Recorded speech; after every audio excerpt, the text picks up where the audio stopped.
I promise there is a pick a card reading, but I need you to check this out. These are the cards that inspired this reading, on top of Pluto in general and how its retrograde recently has shifted everything. Pluto is the planet of death and rebirth, and it's a portal. And that's what showed up in these cards from the Under the Oak Tarot. So here is the Death card, and here is the Fool.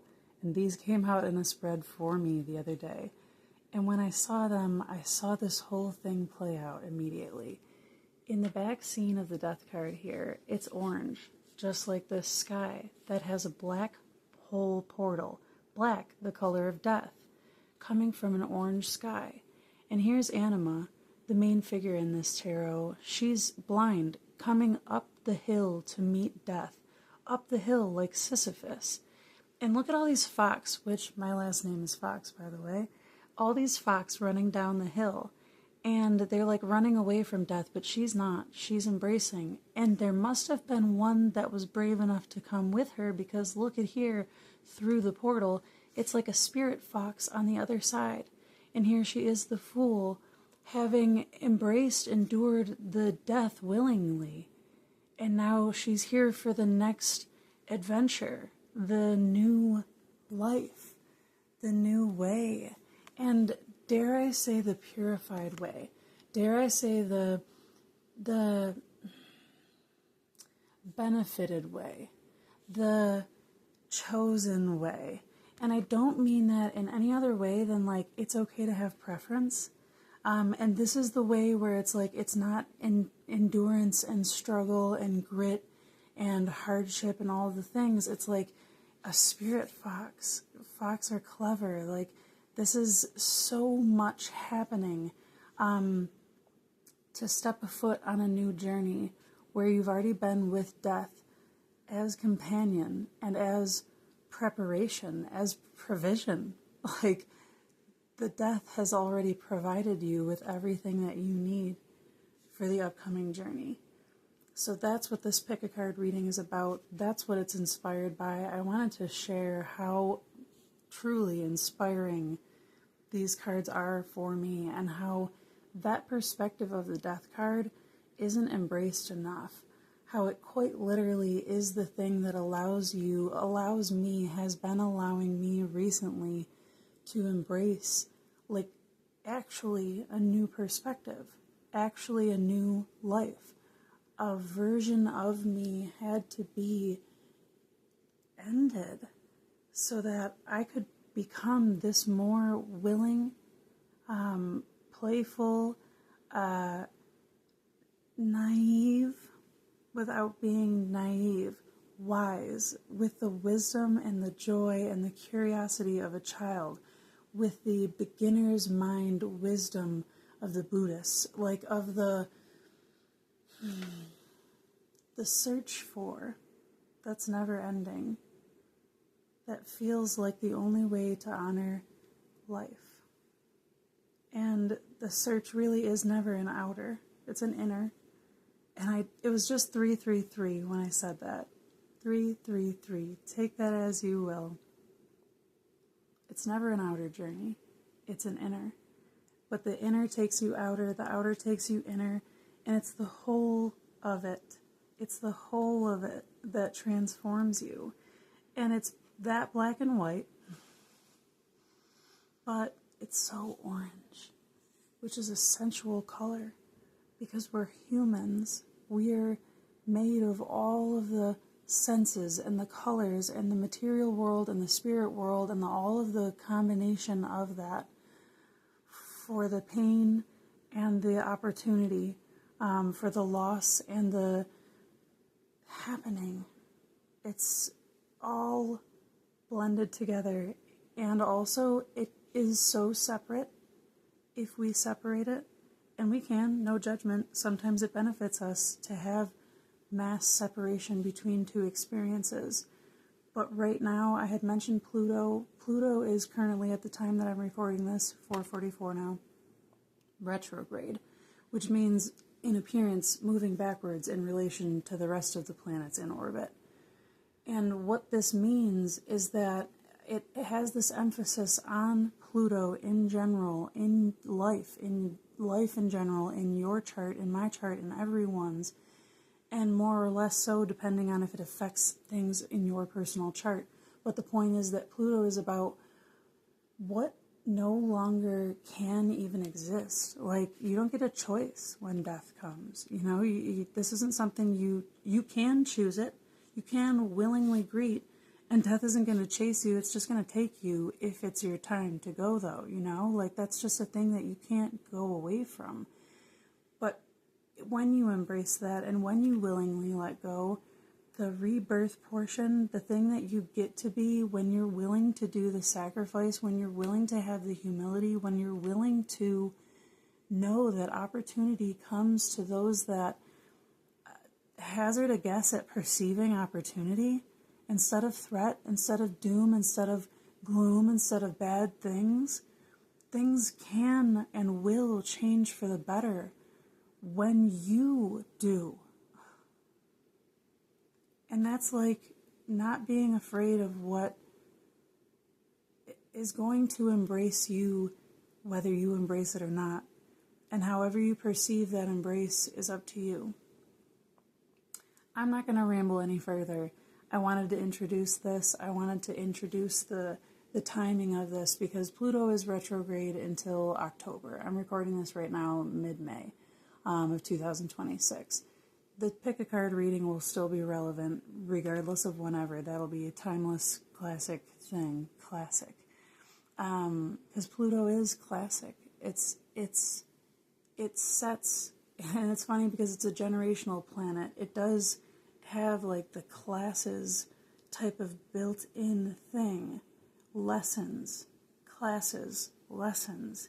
It's generational lessons. It's the wisdom of knowing what's come before, of ancestry, of so many things that are deeply layered. So now I'll stop again.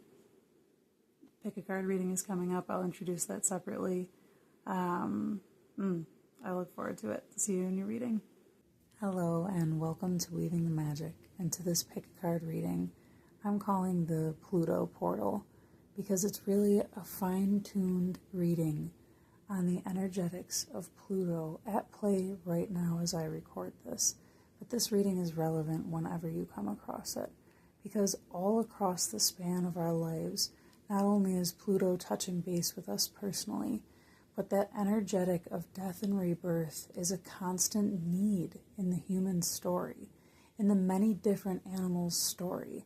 And I have a few items here that really wanted to be present for this reading. I made a clay candle holder, this little snake, with a couple certain crystals, but most specifically this bird skull that I found in the woods when I was least expecting it, though I wanted to find something like that for a long time. And when I surrender things, I receive things, and that's what this reading is about. It's about surrendering something to the concept, to the proverbial death, not in order to receive, but because it's the only way forward. You've got to shed the snake skin, or you don't fit. The you you're becoming won't fit in your life comfortably, correctly, embodied fully. It'll be too crammed. It'll be inappropriate. It'll be not right for you. Because as we grow, we have to develop and walk into that portal of the new life. So that being said, I have 5 different piles selected here. You can choose any pile at piles you'd like. The timestamps will be in the description box. I'm going to use a combination of oracles and tarot decks, so this is really going to be a very full, very in-depth reading. I so look forward to meeting you in your pile. All right, welcome those of you who chose card number 1 or pile number 1. I'm going to be starting off this reading with basically, what's the vision of the new journey? What is it? What does it look like? And I thought it very fitting to use this oracle deck I recently received as a gift, called The Sunlit Path, by a reader here on YouTube. I'll link her information in the description box because honestly, she's a fantastic reader and I would love to support her and share her way. I was fortunate to receive a personal reading from her, and not only is it accurate, but wise, and wise. And I find that comforting, because wisdom doesn't just tell you what you want to hear. Wisdom tells you what is true, what is real. And it's so refreshing to be read and to be seen, really. So again, I will link her details, Boho Mystic, and the Sunlit Path is a deck that she's got. She's got her details and where you can find that. So anyways, the first card I'm going to be using is from that Sunlit Path. What's the new journey? Because it's lit up by the sun, and Pluto is the darkness, but there is sunlight. There is something. There is illumination coming. And this is so cool. Okay, we've got the Wheel of Fortune and the Devil. And I'm going to flip over what your clarifier was here. What is this? This is the Eight of... Is this Swords or Wands? Those sure look like pages. This isn't Swords energy. This is Wands energy. So this is the Eight of Wands, which is generally like rapid action. These are pages. This is contracts breaking. Wheel of Fortune energy. Okay, this is contracts breaking. This is rapid dissolution of contracts that were binding fortune. And it deals with the Devil. Look at this, chains. I mean, this is Saturn cube, anchors away. This is stuff that's been holding you back, anchoring you down, binding you to this samsara, if you will, this perpetual repetition of this what is this? This is dog eat dog world. You know, this is, and I know it's not dogs, but it looks like dogs until you see the horns. It's this energy of writing a new contract and being very aware of how easy it is to make a deal with the devil. So this being the new journey is the writing of a new contract, the rapid dissolution, and the resetting of karma, of fate. I just want to zoom in and read what it says on here, if I can get it to do that. Okay, so ruled by Jupiter, I grow, ruler of expansion, lucky turn, karma, turning point, growth, unexpected events, destiny at play, fixed signs signifying the constancy of change in our lives, blockage, stagnation, divine timing, resisting change. Yeah, so again, in reverse, this is the new path that's opening up. This is a change, and also not feeling bound to have to build, because Devil is Capricorn energy. This is like damned to eternal suffering. Sisyphus, constantly rolling that rock up the mountain, up the hill, constantly working, and to no avail, because it's like, luck isn't on my side. Fate is against me. I'm not meant for that. That's not my luck. All of that kind of stuff that we put on ourselves, those are contracts. Those are spells that we keep writing. So the new path is some new contract that you're writing, some new spell that you're casting, because quite literally, when you spell words, you are casting spells, and when you say things out loud, that's what you're doing. And so this being the sunlit path, the new path that you're walking, I feel like there's a heavy note in here about paying attention to what you speak, because we do reap what we sow. And it's not about karma finding you for, redemption and justice purposes. It's not even that. It's just simple math. Like if you put, cantaloupe seeds into the ground, you're not going to get jalapeno peppers, right? I mean, it's like certain simple science, biology, mathematics where like you reap what you sow. It just makes that much sense. So what I'm saying is you're on a new path where a new contract is being written. So let's get there, because I want to see what can't come. What can't come with you. I'm going to use the Voyager Tarot for this, because I love this deck and I don't use it on readings often enough. And I feel like the theme of the whole thing on the back of these cards, it's like this DNA. It's a slice image of the DNA. I'll show you when a card pops out. But we all have this blueprint of this divine journey, and yours is changing. You have a totally new contract being written, something you haven't been aware of before, you haven't experienced before. So this is the back. It feels relevant to show you that. What is this? The Star card. Okay, so what can't come as the Star card? This is really interesting.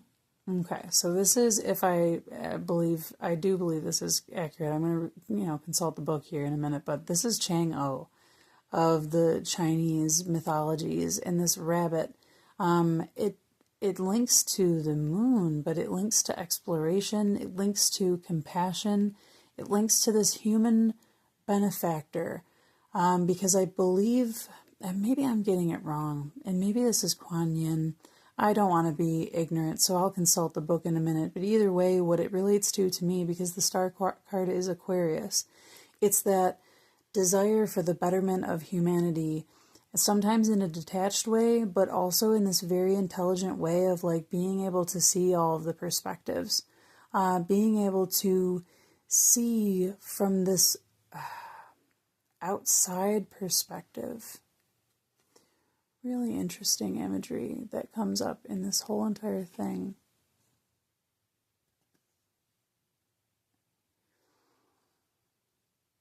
And this is what is drawing me in the most, this sea urchin here. And I'm not sure why, because the sea urchin, and then there's the starfish here, and it's like everybody's got a different way. So as what can't come? On the bottom of the deck,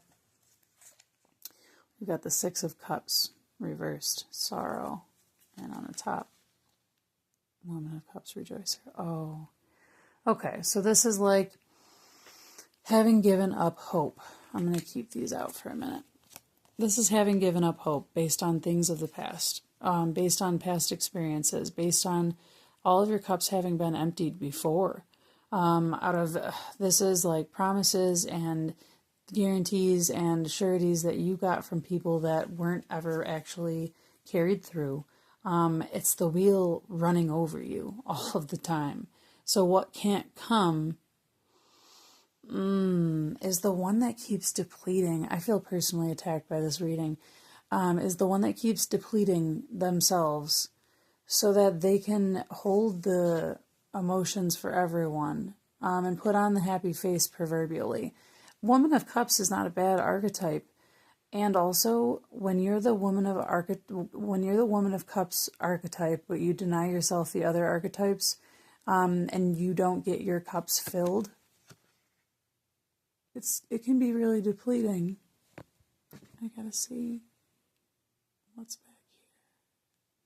And there's a lot of joy happening here, rejoicer. Because in the true sense, what's good is you can hold your emotions, allow yourself to have your emotions, have hope, which is what the Star card is about. Because the Star comes after the Tower. Something falls, but then something is born, and that's exactly what we're talking about with Pluto here. So this Star card with the Six of Cups and this Woman of Cups thing is about giving up on hope too easily, about this concept of not wanting to get your hopes up, of not believing in something that might be too good to be true. That can't come with you. It can't come with you when you doubt what kind of joy or goodness you're capable of receiving. Look at rejoice. Look at all the reception. Look at the sun beaming on the face. That's being received.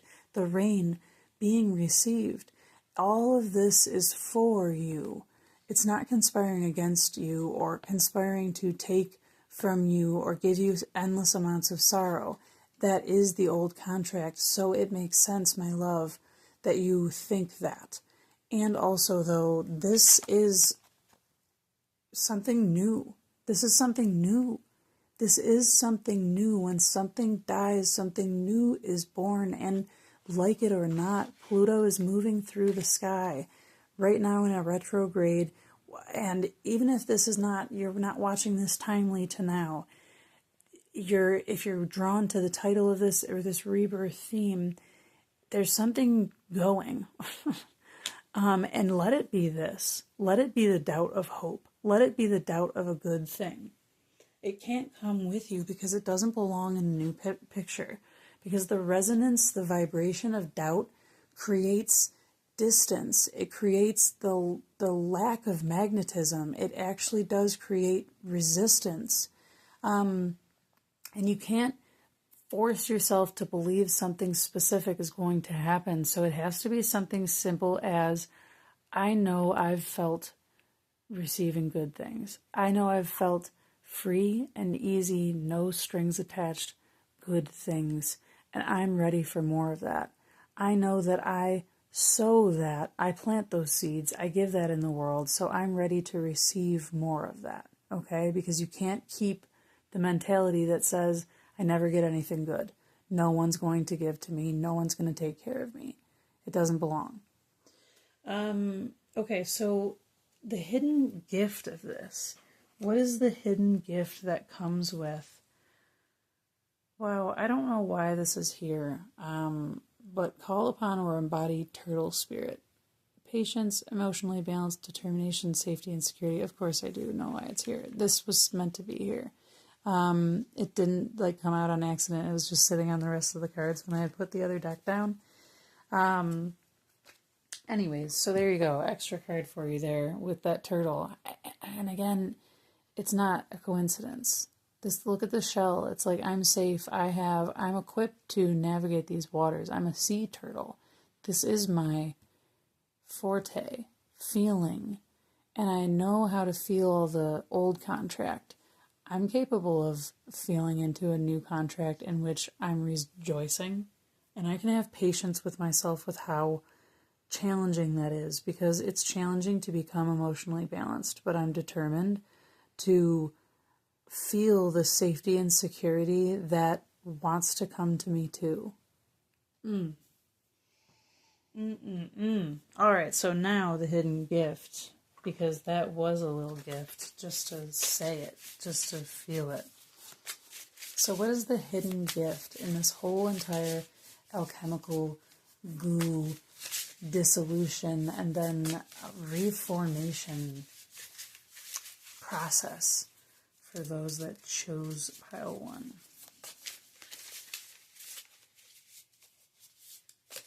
The hidden gift. Alright, slid right under my chair. You got 2 cards. Interesting. Okay, Ace of Cups and the Six of Pentacles. Okay, exactly. This is literally exactly what I was just saying. Ace of Cups is talking about like a new emotional experience. This is new feeling state. Oh, look at this. And this is a white. This looks like a peacock up here, this plumage, okay? It looks like a peacock, which is awesome and often on the star card. Because it's okay to be radiant. It's great to be radiant. It's great to be beautiful and eye-catching and attention-grabbing in the sense that the divine pays attention to you. You are loved. You are noticed. Look at this cup, this chalice overflowing, being filled.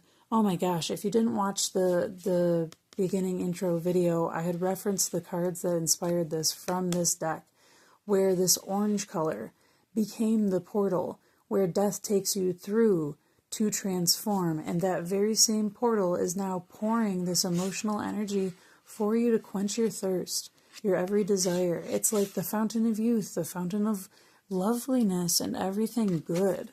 This is a new emotional way of being, of filling yourself, of being filled, filling yourself first without worrying about anybody else. I love that. And that came out with the Six of Pentacles, which is literally a mirror of almost the same receiving type of energy. Why did I try to do that? It made it worse. The same type of receiving energy. Look at this. Literally receiving energy. I mean, crystals, energy. And this is like a master of the scales. Look at this. This is justice. This is saying, yes, you sowed, and so you're reaping. Please let me give to you under the oak tree. Because the oak tree knows that all of the small things add up to a big thing when you have patience. when you have patience and determination, and you know that even if you're not the one that gets to sit under that oak tree, that someday you're providing safety and security for somebody else. But this new chapter is saying you get to experience that emotional new thing of receiving, of actually just receiving, and you know that it's right. You know that it's fair. You know that it's time, that it's love, that it's balanced. That's the hidden gift.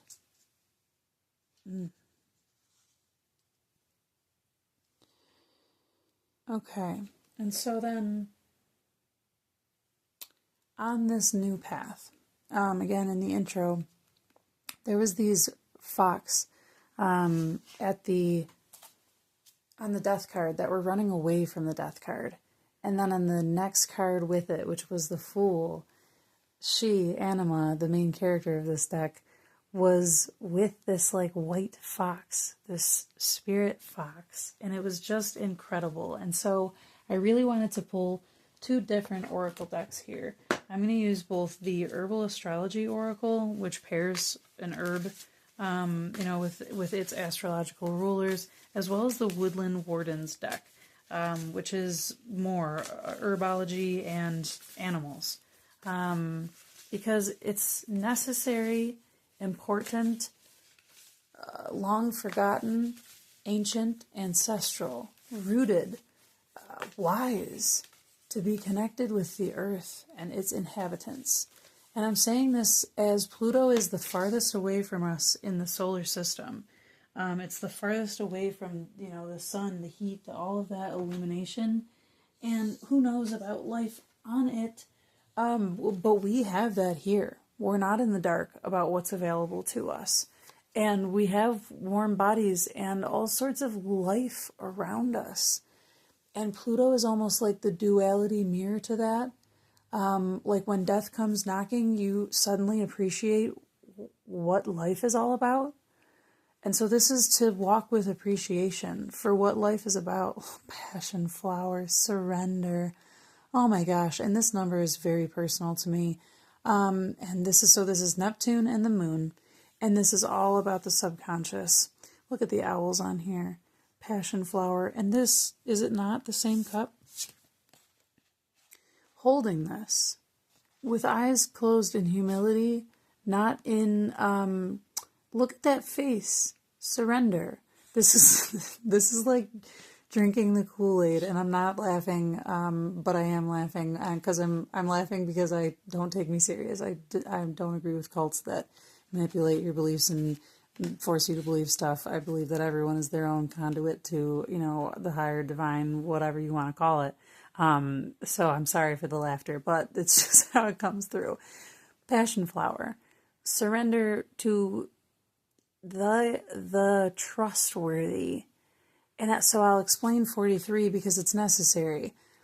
The structure that changes, okay? 4 is stability. 4 is the material world. 4 is the 4 corners, the 4 elements, the 4, you could go on for days, directions, all of that. But you could get stuck in that if it doesn't have any shape-shifting, dynamic, harmonization of duality. And that's what the 3 is. The 3 has 2 different things and a third harmonizing it, being both at the same time, being able to flip the script from masculine to feminine, from left to right, do you know what I'm saying? Like, it's the ability to be and contain all things. And so this is a container for flow. Surrender to the container of flow, which is the cycle, which is the natural, like as I roll into this thing, flow right into the camera pole here. Surrender to the flow, the cycle of life, which is there's a death before a birth. Passion flower, surrender. So let me see if there's some notes in this booklet that want to come out.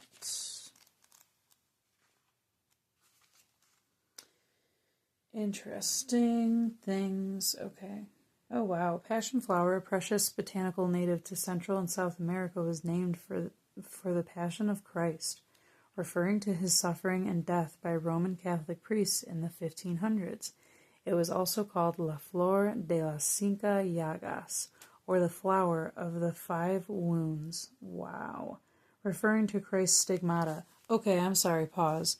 But that 5 wounds thing, where was it? That blowfish card. Here it is, on the star. The blowfish. I was like drawn to these spiky things here, and the 5 of the starfish. This is that.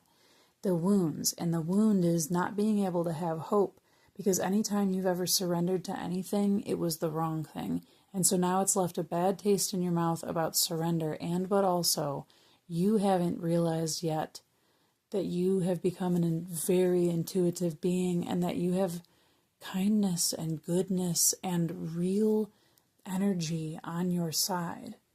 You have real divine support. Neptune and the moon, this is unseen forces. And I'm talking about the ancestors, and you got this additional spirit turtle that came out. This is really great. The 5 petals and the 5 petal-like sepals of this flower represent the 10 apostles who remained faithful to Jesus throughout the Passion.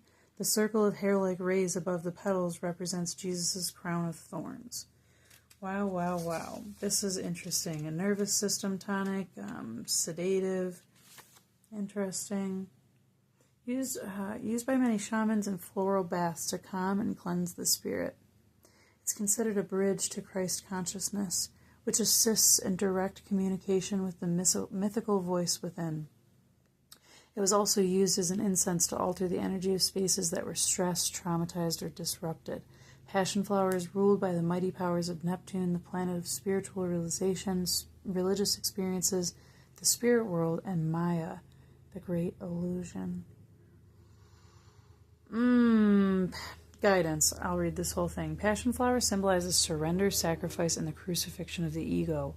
Passion flower resembles the need to sacrifice in order to make space and move forward.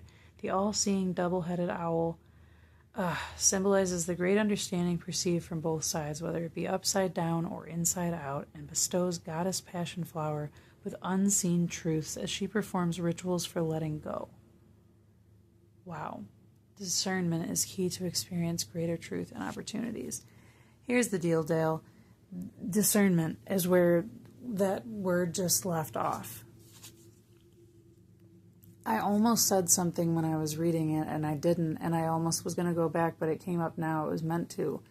This dude could be calculating, could be weighing and measuring, could be handing you less than you deserve because he knows you're blind and taking advantage of the vulnerable, right? You see that. But also, the blind have a super sense of everything else. You know what I'm saying? When you lose a sense, you get a little more heightened awareness. And this whole thing has created a hypervigilance, right? Let's call it what it is. There's a hypervigilance here that makes you keenly aware that life doesn't come easy, and all of those other idioms are dumb to keep saying because they're no longer relevant and true, because there's more at play here. And also, it does always, will always, from now, before now, and forevermore, come down to your ability to discern in the physical world, which is Pentacles, what it feels like to you. Red pill, blue pill. And I'm not sure which one is the whatever analogy of whatever it is. But it's like, is this what they're giving you, coming with strings attached or not? You're the only one that can truthfully know. But you know. Don't kid yourself. You know. This Woman of Cups, this is an intuitive person. But 6 of Cups reverse says somebody along the lines in the childhood, in the early years, and all along the way told you you weren't capable of making your own decisions or whatever it was, of really knowing, of really being able to discern for yourself and surrender correctly, if you will, to the right force, thing, lifestyle, concept, whatever this, is about. Surrender to the hope without thinking that it's naive, because you do know how to discern. And this passion flower is a guide. 43 is a guide. Neptune, the moon, are guides. And let's get another one from the Woodland Wardens. And then we'll have one more card here about the Fool's emergence. Okay, so what do you got? Oh my gosh, that's lovely. Look at that. The otter and cattail. Peace. Peace. I mean, it even looks like a little horseshoe.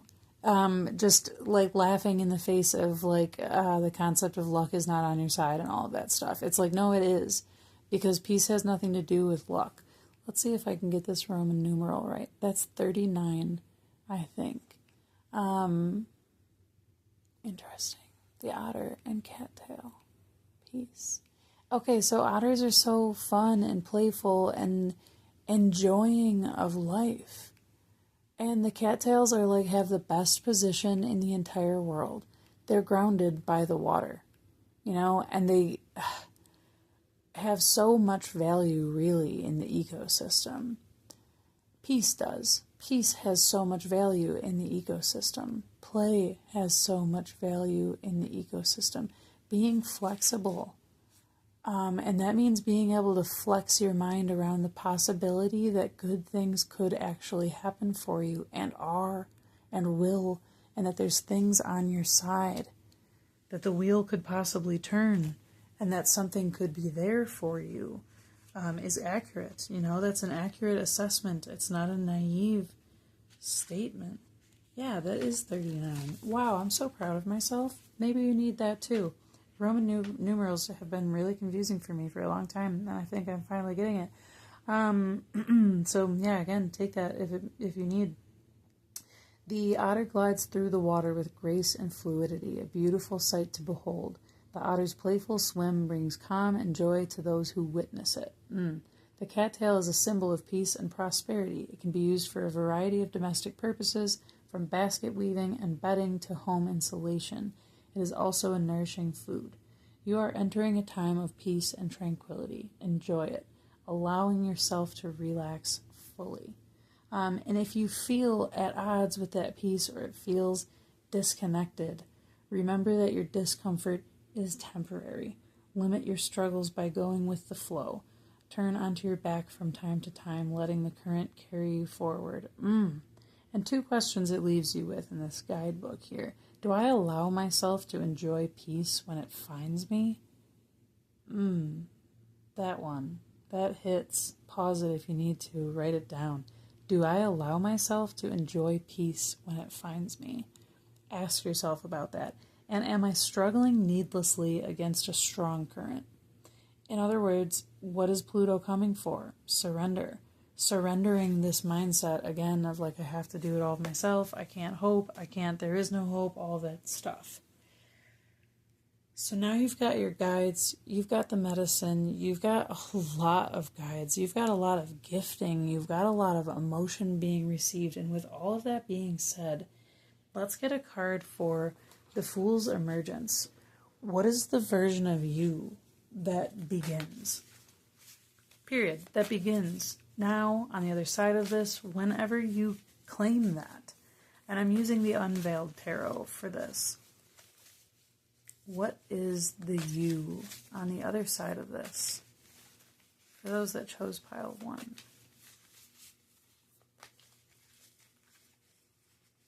The Emergent Fool's Journey. I don't force shuffle. And I have a shuffle that's my own rhythm because I know, I trust it. And I feel like that needed to be said. And here we are, Queen of Wands, who does exactly that. I have a rhythm of my own, and I trust it because I direct. I'm the one that sets the scene. All of the world is a stage. And this isn't ego talking. This isn't ego saying, like, nobody else really exists in the world because it's like all a manifestation and a matrix and a reality and an illusion. That's my dumb girl voice if you can't tell. But, like, what it truly means is that your perspective directs your personal life because you could choose to believe that it's all shit and that nothing good is ever going to happen for you, and that's going to be true. Or you could choose to believe that that you can't control it and also you don't have to. because the people that are controlling it aren't always that old contract, that new contracts can be written, that good things happen, that things are given, that grace and protection and surrender and peace are possible in the same lifetime. You can direct that story. Queen of Wands. And reverse doesn't mean not happening. Reverse means inverted, means this is an inner journey that you're emerging into. And when you look at it this way, it's like you're coming into this through the head, okay? Because it's from my perspective, I'm reading it. It's coming into this journey of the Queen of Wands, which is that creative director through the intellect, because logically, it's the only thing that makes sense that could possibly change your situation around. If all of this is true, and the old contracts and the all blah, blah, blah, blah, this is the only way forward, right? It's logical. It's not fairy tale, willy-nilly, oh, that sounds great and mystical and so fluffy and magical. It's not that at all. This is tangible. But also you have to create it. You have to take the inspired idea into your brain, head, self, and actually have the audacity to carry through on your passion, on your vision, on what you want. On the bottom of the deck, Nine of Swords, because otherwise you're trapping yourself in cycle loops that repeat this. Oops, don't lose, don't go. Those same contracts of the Wheel of Misfortune. And you don't want that. You want peace. You don't want blockage. You want surrender. And not surrender to just be engulfed in chains, you know? So Nine of Swords, no go. We don't do that. And on the top of the deck, Page of Cups. Look at this. Such a huge mirror component. Different cards, but the Queen of Cups, this rejoicer, this Page of Cups, the ability to hold your own emotion. You know, in the darkness, in the death, in the transition, in the process of becoming once more a big fish in a little pond, so that you can become a little fish in a big pond, because that's the cycle. And it's okay to find peace in every part of that. You get to call the shots to be able to find peace in every part of that. That's what's emerging. You get to be the director that says, I'm going to hold these emotions in my container. I'm going to receive, I'm going to nourish myself with these things. I'm going to rejoice with these things, and I'm going to hold myself in the shell. I'm going to hold myself and be as I am. I don't know why I wasn't utilizing this space the whole time. And that's, wow. Be the bigger person that you want to be the whole time. I don't know why I wasn't utilizing this space the whole time. I don't know why I wasn't utilizing this face the whole time, this pace, this play, this way, the whole time. And we know why. And we don't need to go there anymore. That story's gone. It turned into goo. It's already been dissolved in a cocoon. The contract's been obliterated, and this is what is left. And this is the new you that's emerging. Directing your life and deciding what that story feels like.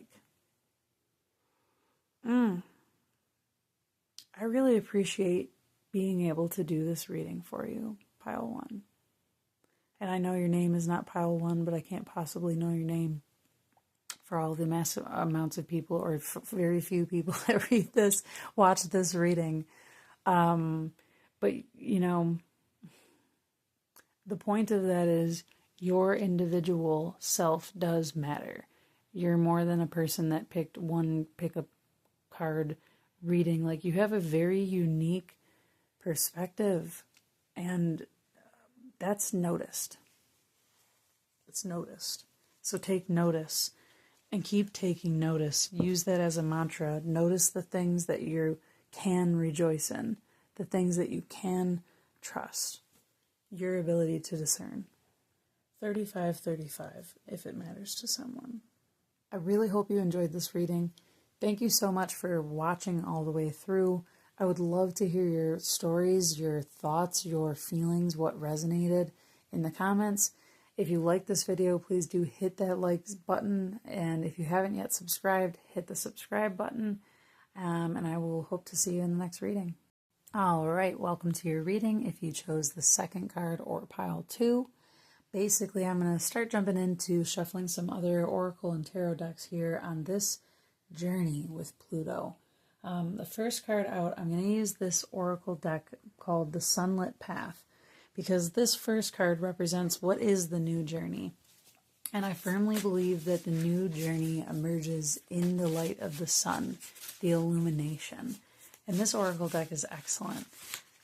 So I'm going to shuffle for a card here on what is the new journey that you are ultimately embracing, that you're embarking upon through this whole transition period.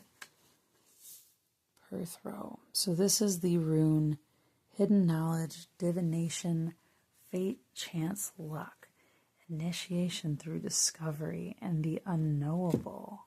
Very interesting. Let's get, oh my gosh, and the judgment. This is going to be a really deep reading. Really deep reading. So you're going deep. Look at this judgment card. I don't even know what to say about the form of this being. Look at this. There's so much detail.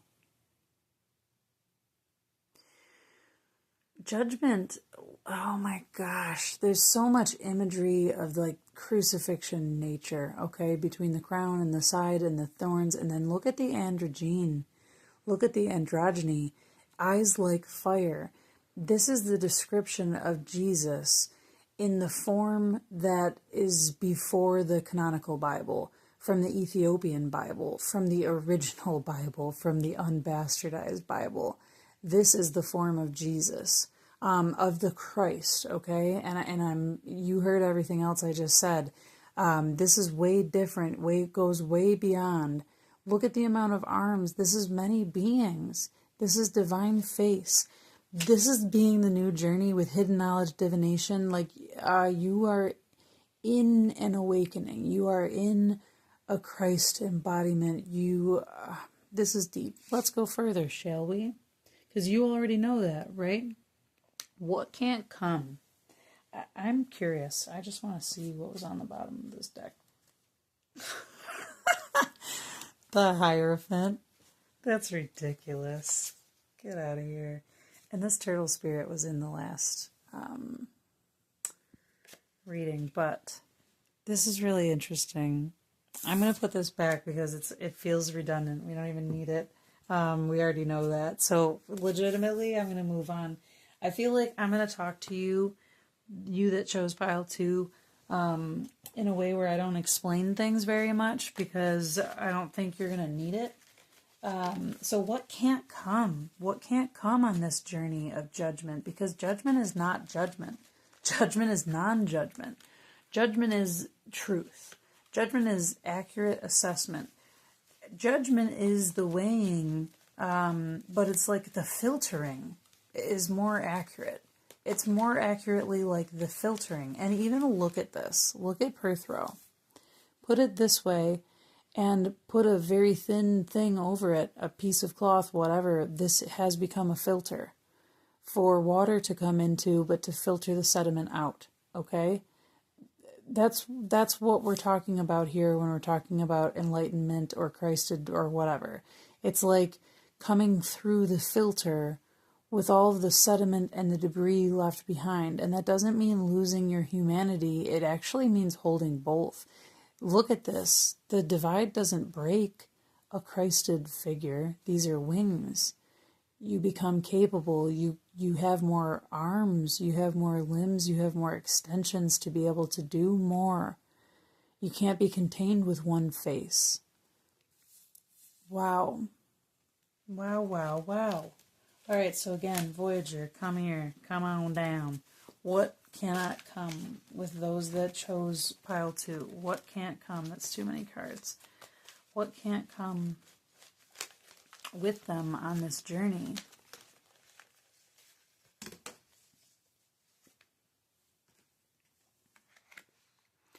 learner, child of crystals. Ooh, this is interesting.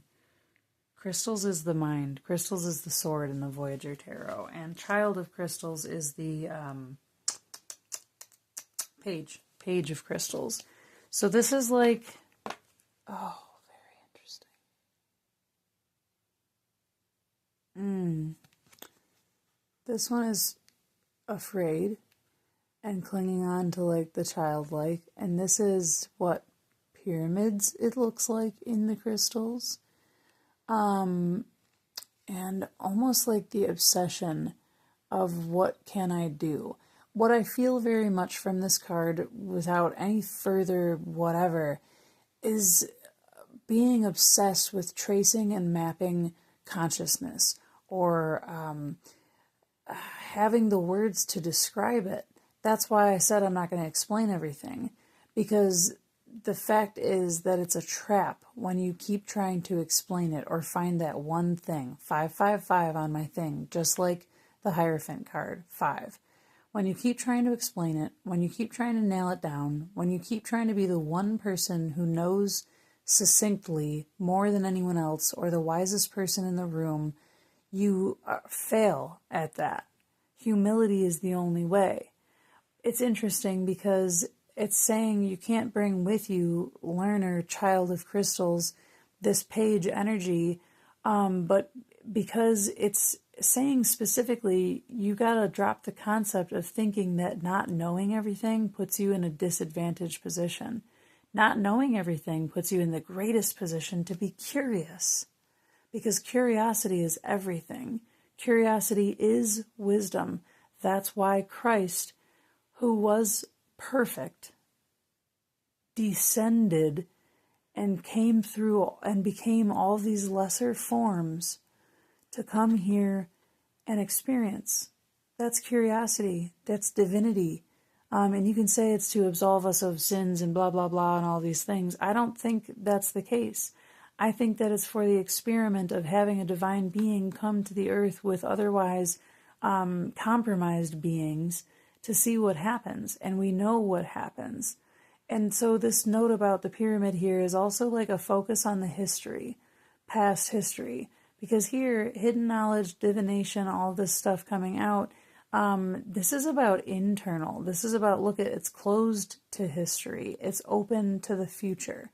This is about, you can't keep trying to make sense of what happened, what's already been, or come up with new ways to invent explaining, the origin stories, or the, like, impress people with what you know, or any of that stuff, because it's not about that. The wisest person in the room knows that they don't know everything, and they're cool with that because it gives them something to entertain themselves with, because that's the point, that's the purpose, that's the whole thing. And Chariot's on the bottom of the deck there, but it's reverse. And this means not being able to move forward because something's not integrated. You think that you've got to know more. You think you have to keep learning more in order to move forward, but that's not accurate. You're going to keep learning more as you move forward by default. You know enough already. You don't have to learn anybody else's. Look how this looks like, like a Roman emperor or whatever. You don't have to learn somebody else's dictated intelligence, because wisdom is different. Wisdom is a totally different story. Okay. Wow. So then let's get into this. What's the hidden gift in what is now? What is the journey? What is the new journey? What's the hidden gift in this journey?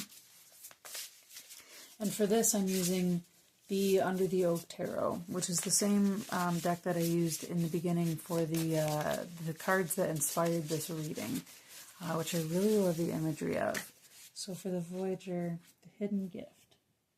I'm sorry, not the Voyager, the Under the Oak. The hidden gift for pile 2. Oh.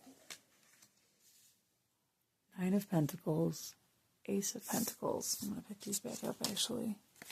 Whoa. Dropping things. Dropping things. Nine of Pentacles, Ace of Pentacles. I'm going to flip this over so you can see it better for a minute. Nine of Pentacles is about having your own, having the physical ownness. And this is like some sort of snake-like creature. Look it out.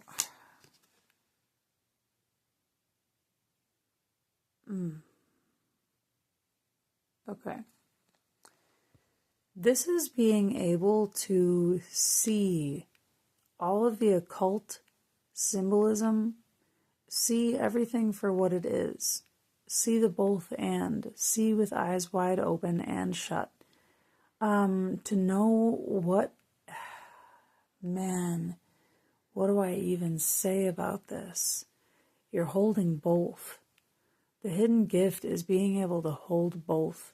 The hidden gift is being able to have a perspective that doesn't burn you all the way through, but that burns you with this, oh my gosh, it's a peaceful burn. I don't even know what else to say about it. It makes you feel alive. It's like when you channel, it almost burns you. Do you get warm when you take in information? Do you know what I mean? Like when your channel is lit up, when your guides are speaking to you, when you're in the path that you know, like do you get warm or electric feeling? Because that's part of what the gift is. And this is, again, reversed, internalized. I also think that this is physical change of circumstances. You'll be able to have more for yourself as well with the Ace of Pentacles coming out here, because this is stuff sprouting up from the ground. Crystals. Ace of Pentacles. And it's different than what maybe other people want or expect. But you know what you want. You know what's radiant to you. You know that some paths lead nowhere for you or for anyone. You know that, but not everyone else does. But it doesn't matter because you're getting what you want. You're getting the physical representation or the tangible thing that's going to sustain your ability to, like, what I feel in this is that this woman gets to just go and hang out with her familiar in the place that is most comfortable to her in the world. Generally, the Nine of Pentacles is like a woman in a garden and there's a bird and a snail and things like that. And the fact that this is like a cavern of electricity and crystals and energy is like you're at home in the liminal, in the field, in the space, in the liminal, in the bardo, in the worlds between worlds, in the fabric itself. That's where you are, and you're being given the ability to be present there, to feel present there, to take yourself there. You're being given a space that you can go to. The gift in this is that you are the space, that you become the vessel. Chariot is a vessel underneath that. Ace of Pentacles is a vessel. You know, this, again, vessel. I love this reading. And look at your little snake friend here. Like, came for a reason. Okay? Alright, so beyond that snake, which clearly is a totem for you, is like a black serpent. And look at even in here too. Black serpent-like things. Interesting. I want to get a couple more oracles for you. Additional guides, additional medicines, additional things that are like support... excuse me. Support energies. Let me get a drink.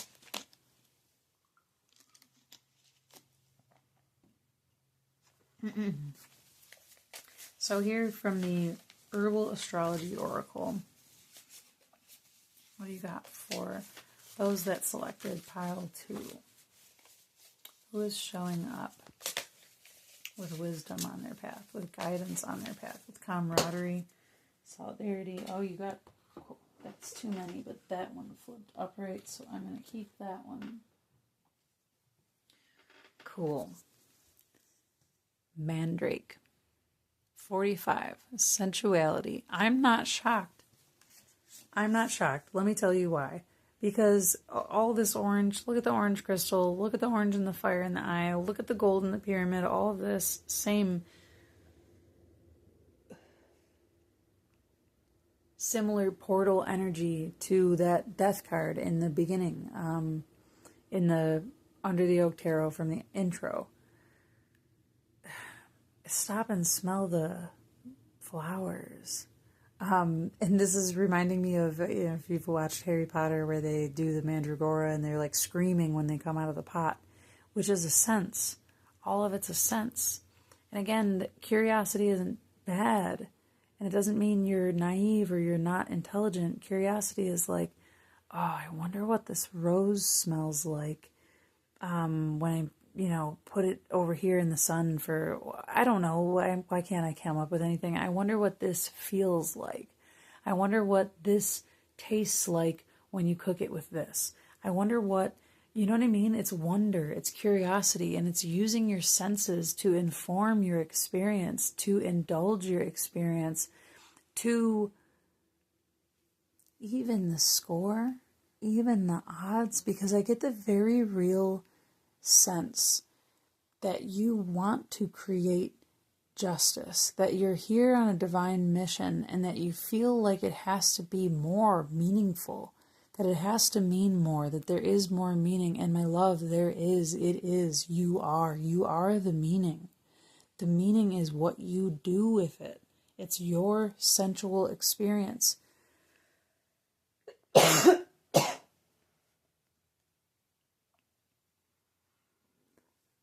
Because there will only ever be one of you. One that gets to see through your eyes. One that gets to have your hands. One that gets to become conscious and Christed or not. And that's up to you.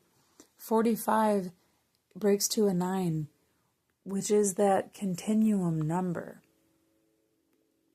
It's the last number in the numerology before it goes back to a 1.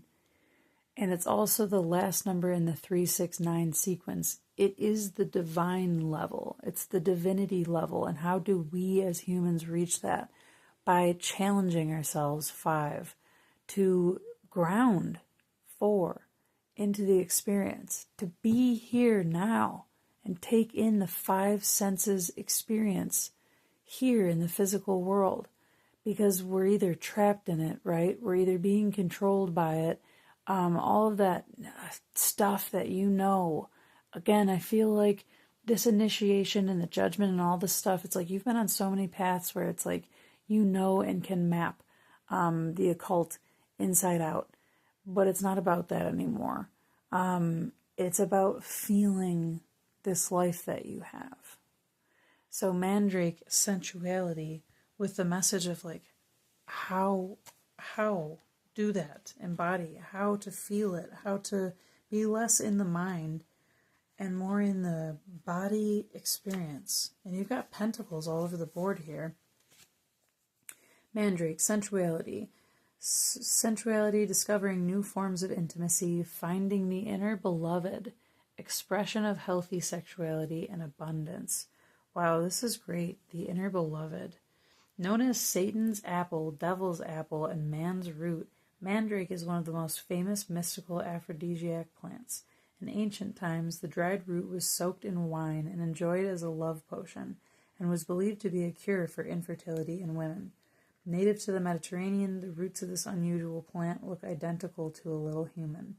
Also called love apples in the Old Testament of the Bible, the golden yellow fruit of the mandrake can cause intoxicating sexual desire. Wow. According to the Kabbalah, mandrake was the symbol for becoming one, and the text alludes to it being used in secret mystical rites in ancient Israel. There is so much loaded wisdom here. I don't know if my video is going to be shadow banned for even saying Israel, Because, wow, I'm not even going to go anywhere. Mystical rites, divination, love offerings. Wow, love offerings. Can I say that again? Love offerings. I'm not even going to read anymore. Listen, you don't need me to give it to you. You don't. Ask yourself, it asks. Ask yourself, what inspires bliss, joy, and passion in my life? Notice how you relax into flow and more easily attract what you need and desire when you focus on energy givers, such as joy. Mandrake is here to assist you in liberating unchanneled creativity and sensuality, releasing energy from the sacral center and activating your pleasure centers to experience a higher form of love. Don't allow unworthiness, fear of rejection, and inhibition of pleasure to stop you from experiencing higher love. Focus on giving your gifts to the world with overwhelming passion and opening up to receive fully and fearlessly. Focus on giving your gifts to the world with overwhelming passion and opening up to receive fully and fearlessly. My love, you don't need to think. Your journey is here. You have arrived at this place where the only thing you haven't fully done, perhaps, is feel and give in to that curious, in the body, not in the mind way. And this mandrake is like, yes, love, that's human. Oh, wow. The snake and the fern. What were we talking about? The snake being an ally. Starting over. And the fern. You had a couple fall out, and I can't ignore that. Because they all fell out in different places on the floor. What do we have here? Oh my gosh, look at this. And this is an eel. A snake and an eel. Wild. And iris. Safety. The horse and the bluebell, modest fortitude. I'm not going to read all of these out of the book. I will actually read this one because I feel like I can't place it. And so clearly it's got to have, all right, my darling love, I'm going to move you there.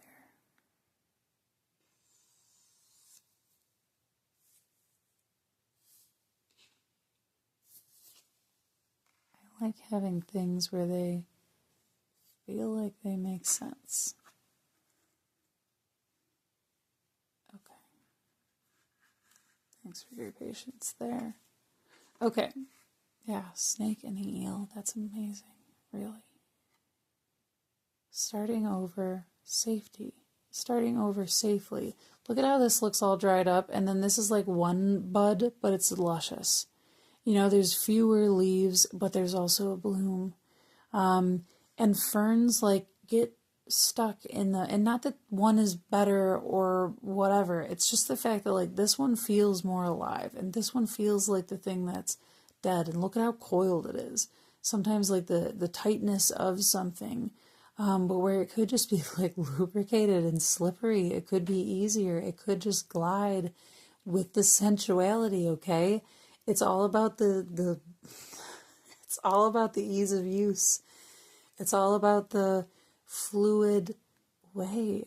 The lubrication of life is joy. It's dance. It's sensuality. I just closed my eyes. It's music. It's rhythm. It's feeling the life in your body, in more than just your head, in your hips, in your thighs, in your ankles, in the space in between your toes, in all of the little nooks and crannies and crevasses of who you actually are, of what your body is. Bluebell and the horse, modest fortitude.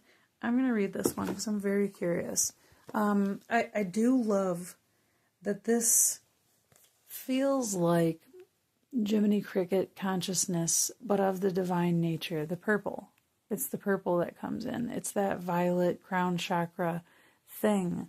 And there's this forward-looking, but downward hanging, not because of sorrow or grief or heaviness, but because we're here in the present moment, and we don't need to be upright, perky, forged forward. We can be here with the weight of our freedom, our regal, royal nature, our wild nature, and the beauty of who we naturally are in all of the stages of our slithering changing.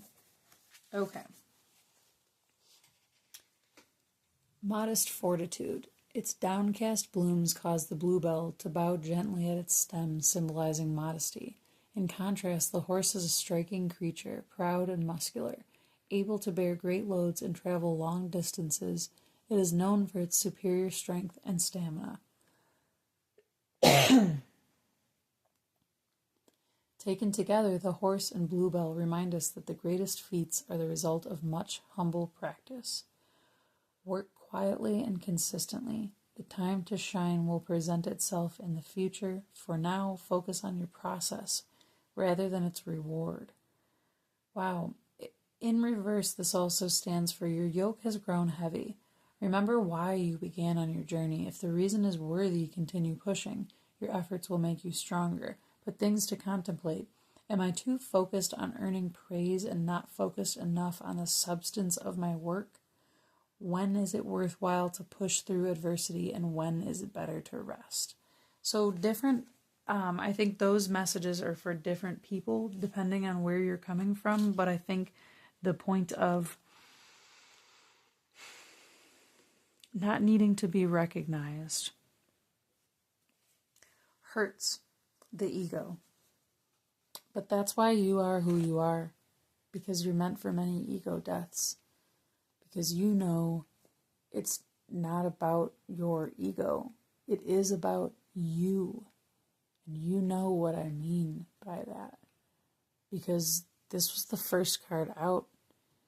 And you have been learning. You're not unaware. You've gone through many initiations. And so, even more so, it hurts the ego. And it's okay to admit that. It's okay to still be human and have the sensual, in your body experience of letdown and longing and grief and disappointment and wanting to be special even. And if this doesn't land, then it doesn't, but it is necessary for someone. And that's okay. To need to feel special. And I will tell you what, it's not a cliche thing. You are, I am, I know I have a very unique and special relationship with the all, with the universe, with God, with whatever you want to call it. Because I know that no one else shares my exact perspective and point of view, point of perspective.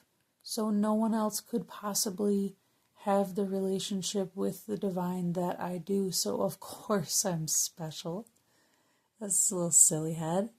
Of course you are. It doesn't make anyone else less special. And also it doesn't cheapen it for you. Oh, my love. This is the last card. This is the Fool's Emergence. This is the version of you that begins now. This is harmony. This is union. The pieces and parts of you, it's the inner union, but it's the marriage of the above and below, the in and out, the masculine and feminine, the dark and the light, the you name it. It goes on and on and on and on forever, because this is the harmony of duality. This is the stagnant two-dimensional harmony of duality that catches us when we get lost in the mind. That roots us in remembering what we feel passionate about, what we love, what we honor, respect, cherish, desire, what we're willing to work for, what we want to keep. And this is your next chapter. It's that type of, I want to say stasis. I want to say consciousness. It's a union consciousness. It's a unity consciousness. This is who you are. And with it being the Four of Wands, this is a passion. It's a renewed passion. Oh, I love your reading. 10 of Cups is on the bottom of the deck. Because it's like, no matter how depraved the world is around you, there's an inner harmony that's unshakable. There's an awareness of how balanced it is in your inner world. And that doesn't mean you turn a blind eye. Judgment is over here the whole time. I had already said at some point, it's the ability to hold both, right? It's the ability to hold both things being true. My inner world is gorgeous and there's suffering in the world, and so I'm committed to my inner harmony because that's the best chance that I have of doing anything. And you know that. You've already been initiated in that. You know that it's your state, that it's your frequency, that it's your inner harmony that matters. That's your divine connection, your sovereign choice to be here present now, and being sensual in nature will help that. Being present with the emotions and the physical and the passion. Queen of Swords reversed is on the top of the deck. And so again, it's not about leading with the clarity or the logic of figuring out more information. It's about going with the emotional, passionate harmony of what you've landed on. Oh my gosh. It's being in love with yourself in a not narcissistic way at all.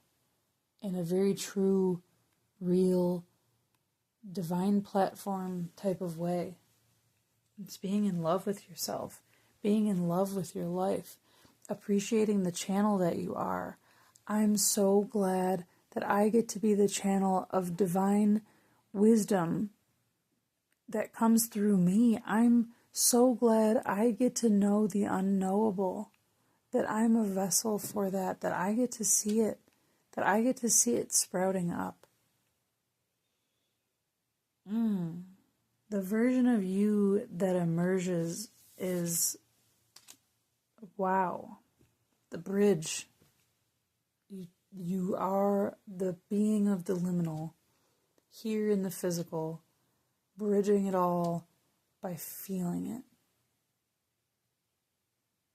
And legitimately, namaste, because that's a very, very similar estimation of the path that I'm on. You know, when you are in the middle, you're in the middle. But this is not a wobble anymore. This is not a tilt and a lean and a tug of war. And it's not the mind's ping pong playground either. It's the full-bodied embodiment of your enlightenment experience. This is where you are now. Welcome to your new reality. I love this. I love you. I appreciate your being here and your watching. If you liked this reading, please hit that like button. If you've not yet subscribed to the channel, I would so appreciate you doing that. If there was another pile that caught your eye, please go ahead and jump to that now. Otherwise, I look forward to seeing you in the next reading video or whenever you feel like popping up with commentary. You take care. Okay, welcome to this reading. If you chose pile or card 3, this is your reading. So I recorded the other piles last night, the first 2, and then it was so late at night. So you're getting the fresh energy of a fresh new day. And I'm beginning this reading with, what is the new journey that you're on? And I'm shuffling this first card from an oracle deck I recently got called the Sunlit Path. Because I really do believe that this journey, this new opening, opens with the sun. Death comes, makes everything dark, kind of confusing, kind of unseen, unknown. But then illumination follows, and it's the sun that illuminates. So the sunlit path. Can I have a card for pile 3? What's the new journey? What's the general energy of the new journey, those readers of pile 3. We've got a couple cards coming out. Let me gather these up.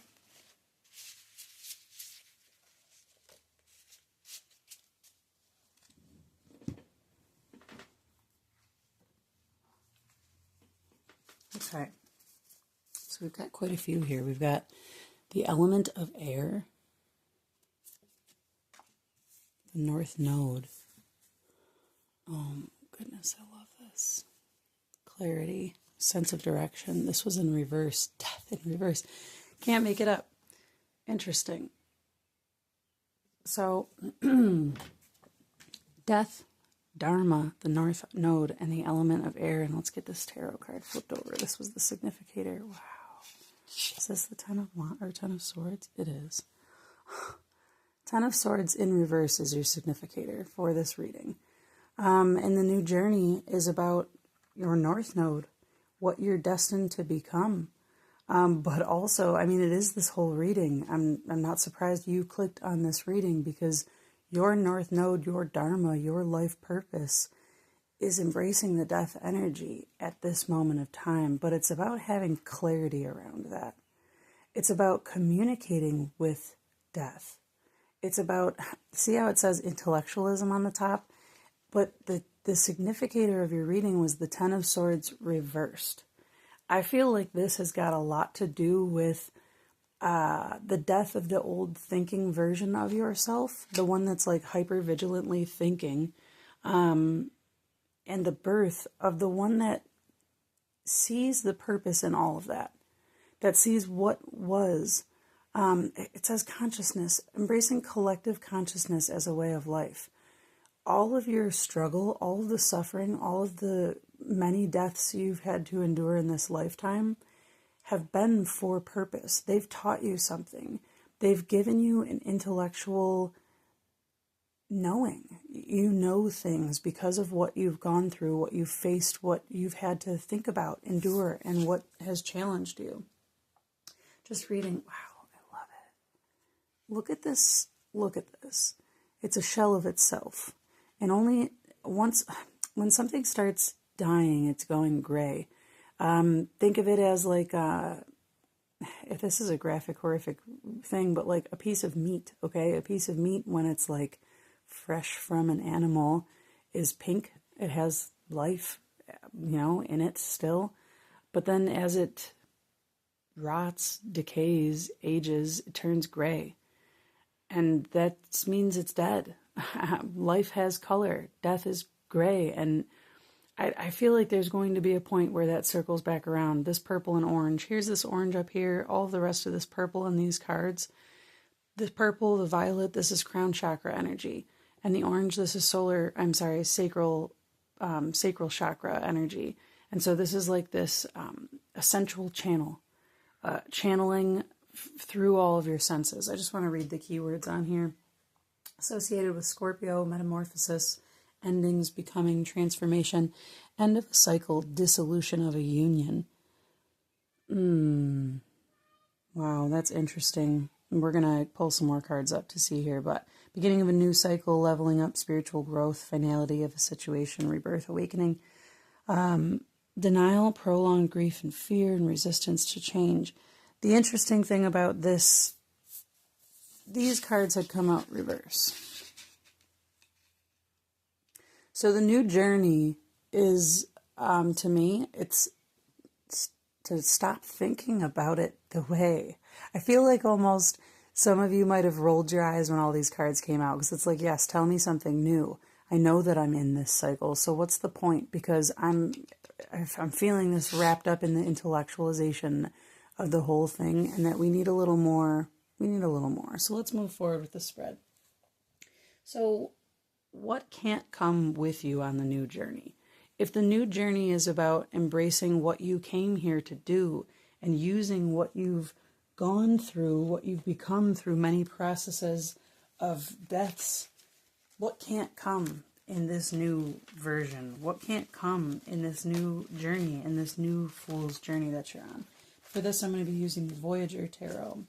So for my pile 3 viewers, what can't come? What does not belong with them?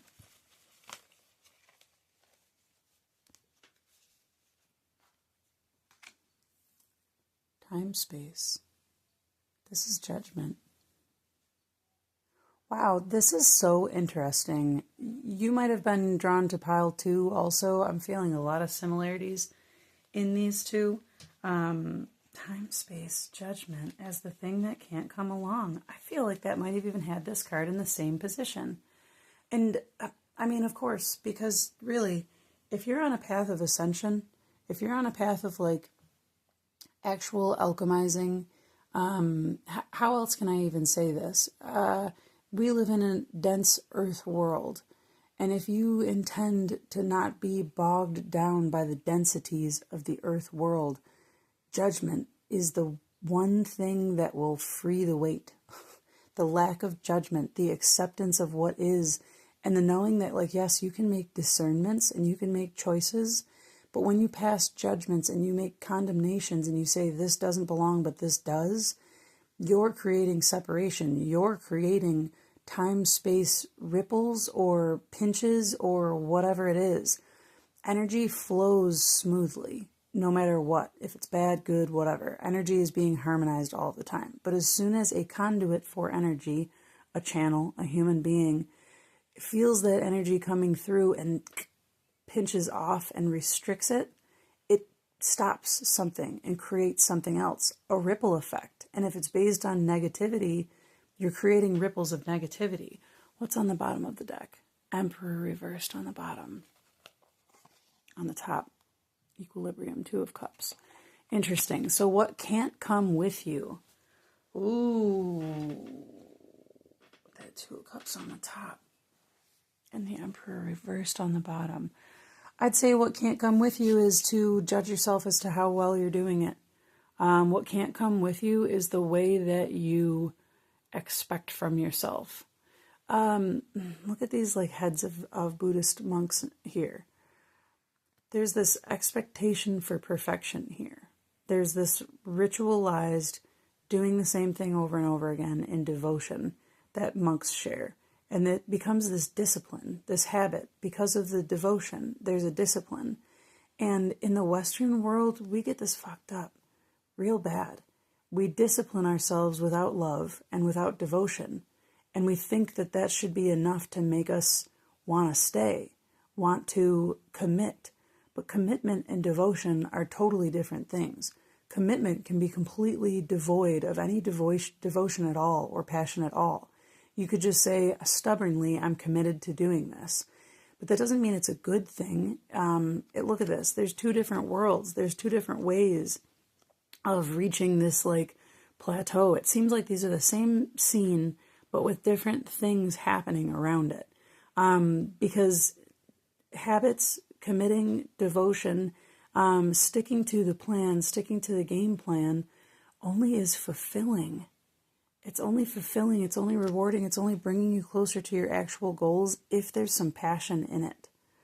And the reason that this is judgment for you and labeled as time space again is because you want to be moving forward through the death into clarity, into the North Node, what you came here to do, and quite literally for your path.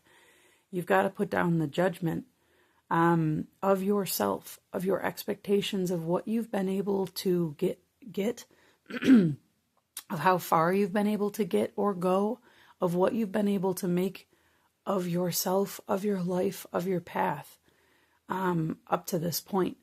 Because it feels like the tools that you've been given are the ones that actually hurt you and take you further away from your purpose. 10 of Swords, Emperor reversed on the bottom. This is about not having the right tools, but telling yourself you should have the right tools anyways. That's not allowed to come. Judging yourself for what has been available, any of the judgment. I feel like there's a note in this time-space thing in the Voyager, and I want to read it. Here it is. I flipped right to it and then passed. My kid is yelling downstairs at his dad.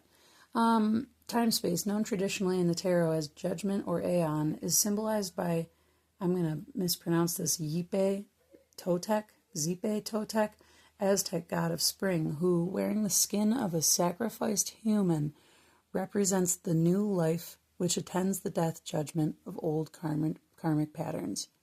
Wow, as symbolized by the 3 Buddha judges, this is a time for rendering justice to yourself through objective and acute self-evaluation. Yes, pile 3 readers, stop judging yourself. Get off your own ass. Stop criticizing yourself. Yes, you're doing good enough. Yes, you're on the way. Is there always clarity? No, but listen, this element of air is here because you need to develop a new way of speaking to yourself. Yes, I embrace the death because the old self wasn't good enough to come forward now. Why? Because you're not good enough? No. Because the way you had learned to live life was based on survival and judgment. And that's not going to serve you moving forward. You're not wrong or bad for having developed those things. You're not, a bad person for the way that how you've been is no longer adequate for moving forward. What am I trying to say in the words that are trying to come out? It's like you were always good enough. You always thought you weren't. You always thought you were doing something wrong. You always were judging yourself against some expectation or comparing yourself against something. And that was never accurate. And now you stand in a doorway, you stand in death's doorway where you literally, though, do have to let go of that old thing and say, it's not the word good enough. It doesn't fit. It's not congruent. This isn't the shape or the form of me that belongs in the new life. Do you know what I'm saying? It's not about it not being good enough. It's about it being incorrect for the puzzle piece, for the puzzle you're putting together. The piece of you that you were was for a previous puzzle that you used to fit in. And now you don't. Your puzzle piece has changed and it fits in a new puzzle. So what can't come is everything that's been collectively agreed upon within yourself that you were still judging. It's the trap of trying to get pure enough. It's the trap of trying to be right enough. Excuse me. Let me see here. Yeah, you may have a tendency, however, to dwell exclusively in your mind. There's been a lot of this note about getting out of the mind and into the actual body throughout this entire reading, and I feel like that's a large message from Pluto direct in general to everyone. Get out of your mind. The mind doesn't do anything except for get you trapped, and it's so good at replaying the past. It will actually hold you from completing the death transformation initiation. If you stay stuck in your mind, you won't complete the transformation because the mind is really good at repeating things. It'll keep saying the same things over and over again. It'll put you back into the story that you're trying to get out of because it'll keep telling you. So before I keep repeating that over and over again, we've discussed what can't come. It's that mentality of you weren't good enough or there's something about you've got to change. That's wrong. It's a lie. It's not accurate. You are good enough and you'll be figuring out the shape of your puzzle piece as we move forward through this reading. So what is the hidden gift that's being provided here that you're receiving through this transformation? And for this, I'm going to use the Under the Oak Tarot. I love this deck. This mirrored beauty. So the hidden gift of this whole portal, Pluto's portal of transformation. What's the hidden gift that's yet to be revealed for my pile 3 viewers?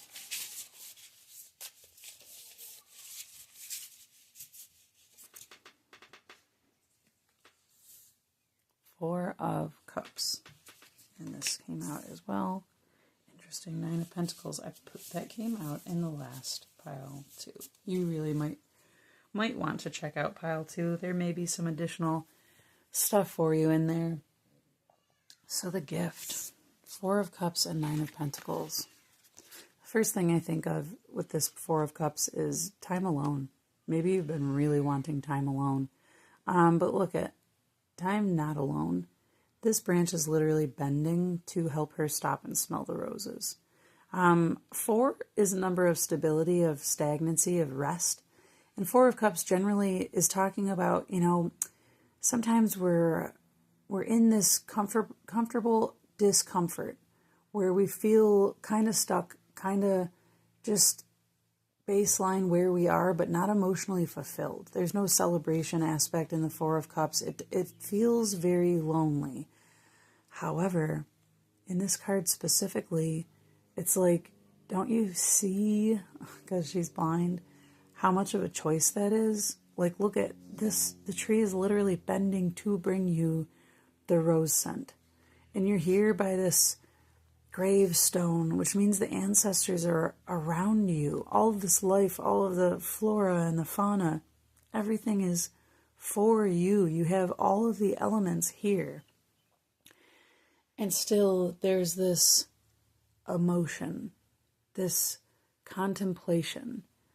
And I don't see this as a downfall. Actually, this feels like maybe for the first time ever, you get to stop and smell the roses and hold yourself and your own instead of anyone else. This isn't the Three of Cups where you're celebrating together with others, but it's not the Five of Cups either where you're grieving something. This is the Four of Cups in the middle ground where it's like, maybe I do see what I have, and maybe I'd have a better chance at seeing what I have and appreciating it if I just sit, slow down, stop, stay. It's really interesting that I'm putting this under that air card because it's almost two completely different energies. From the overthinking, the being and the curiosity and the planning and the scheming and the all of the stuff in the mind, to go almost like on the opposite side of this emotional, energetic scale, to come to the Four of Cups and just sit and be still and feel both the weight and the security of nothing's happening, and I'm just sitting here in nature. I feel like this is a gift to feel, to be gifted more of your senses, and then look at this card coming out with it. It's like this lightning is coming through those, like that cavern, those crystals, coming into you through the crystal crown there. The gift is the ability to actually feel. You might be getting an up level in your actual, like intuitive gifts. You might be opening up to a new gift, like the ability to see things, the ability to feel things. You might have clairs opening up, claircognizance, what's the one with the smell? I can't remember. Either way, your senses are opening up to experience more. And look at 4 and 9, and what's the difference between the two? A 5. 5 senses.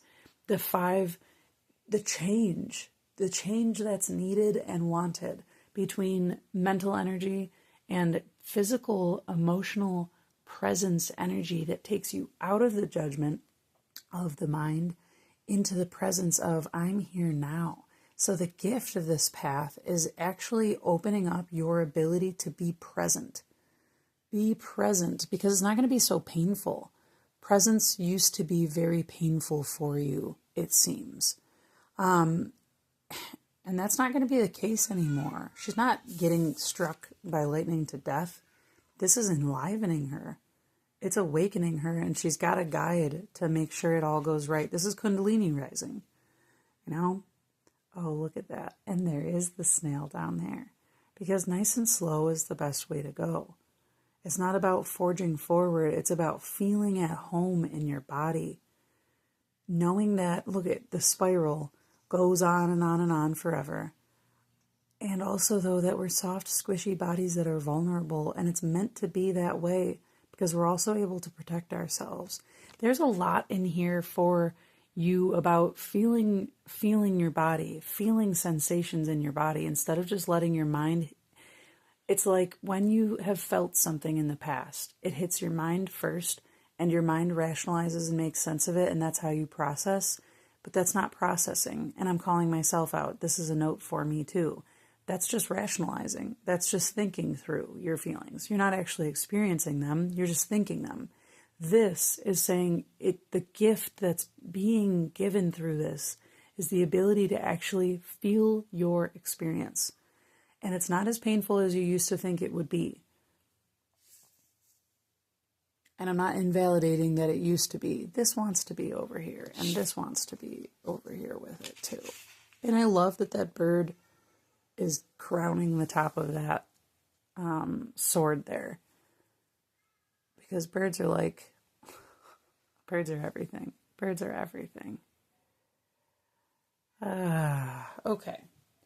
We're going to go with next the guide and the medicine. The guides, the medicines, the totems, the symbolism, the stuff that's here to support you on your journey. Things that pop up along the way. So I'm going to be using 2 different oracle decks. I've got the Herbal Astrology Oracle, and then I'll pull from the Woodland Wardens as well to get us some flora, fauna, earth.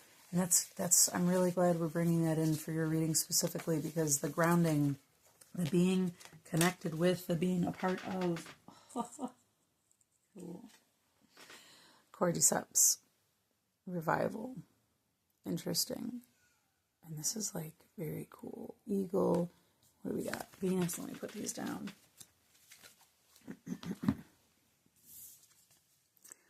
All right, so we've got number 26. We've got Jupiter, Pluto, and Mars up here depicted. Wow, this is really interesting. Look at the DNA spiral coming up to form that cordyceps. So this is obviously some sort of mushroom. I'm not familiar with the exact stuff of this mushroom, but just looking at all of this. 2 and 6. 2 is the high priestess, 6 is the lovers. And that's what this is. It's like the union, the rising, the glorification, the restoration of your own self to your rightful glory. Look at the mountain peaks. Look at the crap. Look at how dirty the mountains are. Look at how unforgiving that terrain otherwise seems. And look at the eagle, transcendent, resplendent above it. Spread open wings. No feet on that eagle. Interesting, because it doesn't need to land.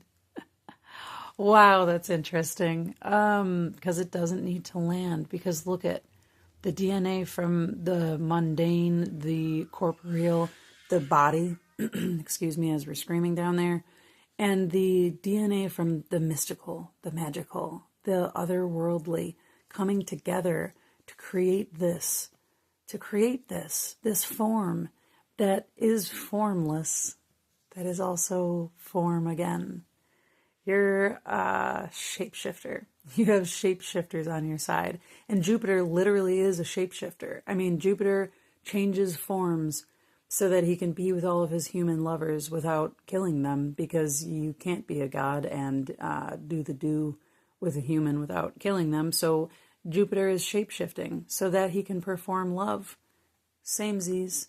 You're shapeshifting, pile 3, from somebody who used to think to detriment to someone who is present. And just by their presence, it's awe-inspiring. Mountains don't do shit. Mountains don't move themselves. They don't change. They don't alter. They don't strive. They just are. And they're awe-inspiring. The revival is the revival of you being so awesome. Start telling yourself you're awesome. Look at this eagle like it's you. Because Scorpio, death card, all this stuff. Scorpio has many glyphs. Scorpio has first the scorpion. So it's like, I'll sting you if you make me mad. But then Scorpio transcends from that into the eagle and also the phoenix. It's got many. It's shape-shifting, just like you. But this is a higher expression. You're shape-shifting into the higher expression of yourself. Revival. Revival of self-trust, self-authority, self-respect. That's the biggest thing. Self-respect, self-approval, self-acknowledgement. I'm awesome, and I love myself. And that has zero note about judgment or comparison in relation to the time space where I am or anyone else is. This is all about me, no one else. Look at all these cards. There's one figure, and there's one bird here. This is all about you, not in comparison to anyone else. You're awesome. Do you get it yet? that's the way you should be talking to yourself. And I don't say should, but I have goosebumps coming from the back of my like neck and jaw right now. So something is speaking to you through me right now. And I want to grab you by the sides of the face and be like, shake your sweet, adorable, wonderful face and be like, do you get how much you're loved? Do you get how much pride there is of you? You're not, we're not knocking you for overthinking. Look at how much you've had to think about. But that's tired out now. And so we're gifting you the rest and the revival. The revival. Man, a lantern.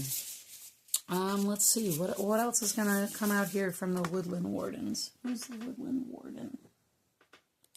For my pile 3, the Deer and the Oat healing. Oh. Okay. Hypervigilance. I had mentioned it earlier. And the deer is like, we get that flight, fight, fawn response to life sometimes. Like a deer in headlights. There's all these idioms about the deer being like caught off guard, vulnerable, pushed out of their home too. Like there's so much resilience that has to happen. And here, we already knew this with the Ten of Swords. So this guide is grace though. The Deer and the Oat. I'll have to mention too, Buddha Park, Deer Park. That's where the Buddha made his first, speech. It's about the grace. It's about the peace. There's something very, you don't have to fight yourself anymore. You don't have to fight yourself. You just need to give yourself the gentle sustenance. It says deer and oat, and I'm feeling like eating a bowl of oatmeal. You know what I mean? I'm feeling that feeling and smelling that smell. And that texture and the creaminess and the substance, the substantial, the weight, the heft of oatmeal. You know what I mean? Meal. It's about feeding yourself. It's about letting yourself be fed. It's about letting yourself be nurtured. And also being aware, but not hyper aware of what signal transfers to your brain. And then your brain is like, oh, danger, panic, scream, freak out. No, this whole thing is about looking at yourself as someone who's capable of holding your healed version of self. Is this another 20 on here? No, XV. That's 15. It's about being capable of holding yourself. Deer and the Oat healing. I'm going to read a little bit out of this because it feels like I want to. So from the booklet, the shy and gentle fallow deer is known for its white spots and the broad velvety antlers it sheds and regrows each year. Similarly, oats are symbols of restorative nutrition. Even in poor soil, oats can flourish, providing hearty sustenance. Upright, rest, and recharge. Moderation and mindfulness are key as you recover from trauma or a period of intense exertion. The questions it asks: how do I rest and recharge? What practices nourish my soul? I'm not going to make suggestions to people who, I don't know you, I don't know your chemistry, I'm not a doctor and all of those things, but you did get a mushrooms card. All of this is about a healing of self, of the way that you see yourself, of the gentleness you have with yourself. It feels like I identify with this whole energy so much, and it feels like a sharp turn from thinking to feeling. It's a huge intersection. There's no gradient. There's no gentle, because I think that you never got gentle. You never had gentle and peaceful and quiet and calm and slow. And so patterning that for yourself feels like a constant second guessing and judgment of, am I doing it right? Yes, you are. If your practice is coming back to yourself and attempting to have peace for yourself, you're doing it right. If the practice is saying, like I talk to myself often. I close my eyes, I put my arms across my chest to like hold or hug myself, or I put my hand on my heart and I say, like, you're doing just fine. I'm here with you. You're not alone. At whatever I need at that time, you're allowed to do that for yourself if you didn't know. And I feel like the practice that would help you the most would be doing that. Reviving your own self-esteem by saying it out loud.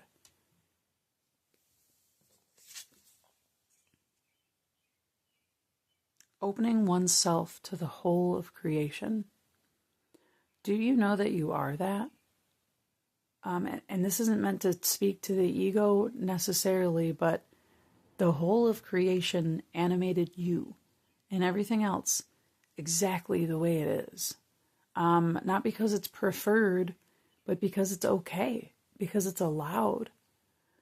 And that whole of creation has a lot to offer you, has a lot to give you, has a lot it wants you to receive specifically. It wants you to receive grace, healing, peace, calm, sustenance, the oat, you know what I mean? Like, this is time for nurture. This is time for, like, fill your belly goodness. So, last card I'm going to shuffle here then is from the Unveiled Tarot. And this is, you know, the Fool's emergence, if you will. The version of you that begins with this transformation, with this transition, with this death, Pluto, portal, initiation. Who is the you that steps out of the portal? What does this begin? So from the Unveiled Tarot, can I get a card for my pile 3 viewers? I feel like I don't want to fill the space while I'm shuffling here because there's a lot to sit with. There's a lot to contemplate. There's a lot to feel here. The Mob, reversed. Really interesting because this is a special card for this deck. This isn't a major arcana that's in other tarot decks. It's not part of the traditional system. The Mob in reverse. Look at the terror in this person's face because you're comparing yourself, you're trying to fit in, you're trying to be, had been one of these people, but now you're not. The version of you that emerges is the one that's capable, willing to, on the path, is doing the integration of self regardless of whatever else the world is doing. And right now, as I record this, I do feel like we are, the whole world is in this transition, this death period. And the thing is, though, that a lot of people are just becoming zombies. A lot of people are just becoming zombies. There is no self-mastery in these folks in the mob, in the crowd. There is no fulfillment. These people have not been sustaining themselves. They haven't been telling themselves how awesome they are. They haven't been giving themselves any good fortification. All they have is reaction. All they have is fear and reaction. And they have each other, which isn't much, though, because they're not even feeling it. There's support in numbers, but that's the same way when people go off to war and then get killed, picked off one by one, standing on the lines of war. That's not where you're headed. And this being one and alone in this crowd is so liberating. It's so liberating. Look at how hot and uncomfortable all of this is. And then look at how cool and tuned in. Look at, this is you reclaiming, recalling, knowing this energy, even when you're surrounded. Even when all the outside circumstances haven't changed yet, because they don't right away. When we emerge on the new path, we're brand new, and the world has not caught up yet. You're emerging into the new self, but in the old life. And so you've got to hold on to this, yes, I'm being fed, nurtured, sustained, channeled to, by the energy of the all, the one, the whole of creation cares about me in the middle of the crowd. That's what is emerging. Oh my gosh. Tower on the bottom of the deck. The Tower. And on the top, the Ace of Cups reversed. Oh my gosh. Yeah. Death and rebirth, the whole entire thing. The Tower is the structure where the mob lives.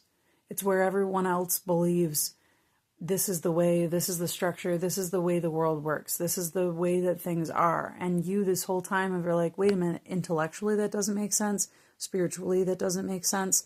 And I'm here caught in the middle doing all this judgment, trying to discern, why am I so alone in this, and where is my support? Here it is. It begins with you saying, I'm up for the challenge. I'm up for the mission. I always have been. I was always prepared for it. And now that I know how awesome I am, I can embrace being provisioned by the stuff that wants to come through to give me, to provide me. I feel like for those readers of pile 3, I strongly believe in reincarnation, but I also believe this. When we're here in this earth and we have a certain kind of passion, mission, goal, connection, something that we feel strongly resonant with, where it just gets our gears going, I do believe that we can tap into the energetics of people that came before. So for instance, if you're a musician and you're in that flow state where the music is just coming through you and there's no resistance, you're not in your mind, you're not trying to do anything through your ego, your soul is just using your body as an instrument to play the instrument, you're channeling all of the great musicians. So whoever came before feels you as the channel portal on the earth, doing that same thing that they were passionate about, and then all of their love comes pouring through you too.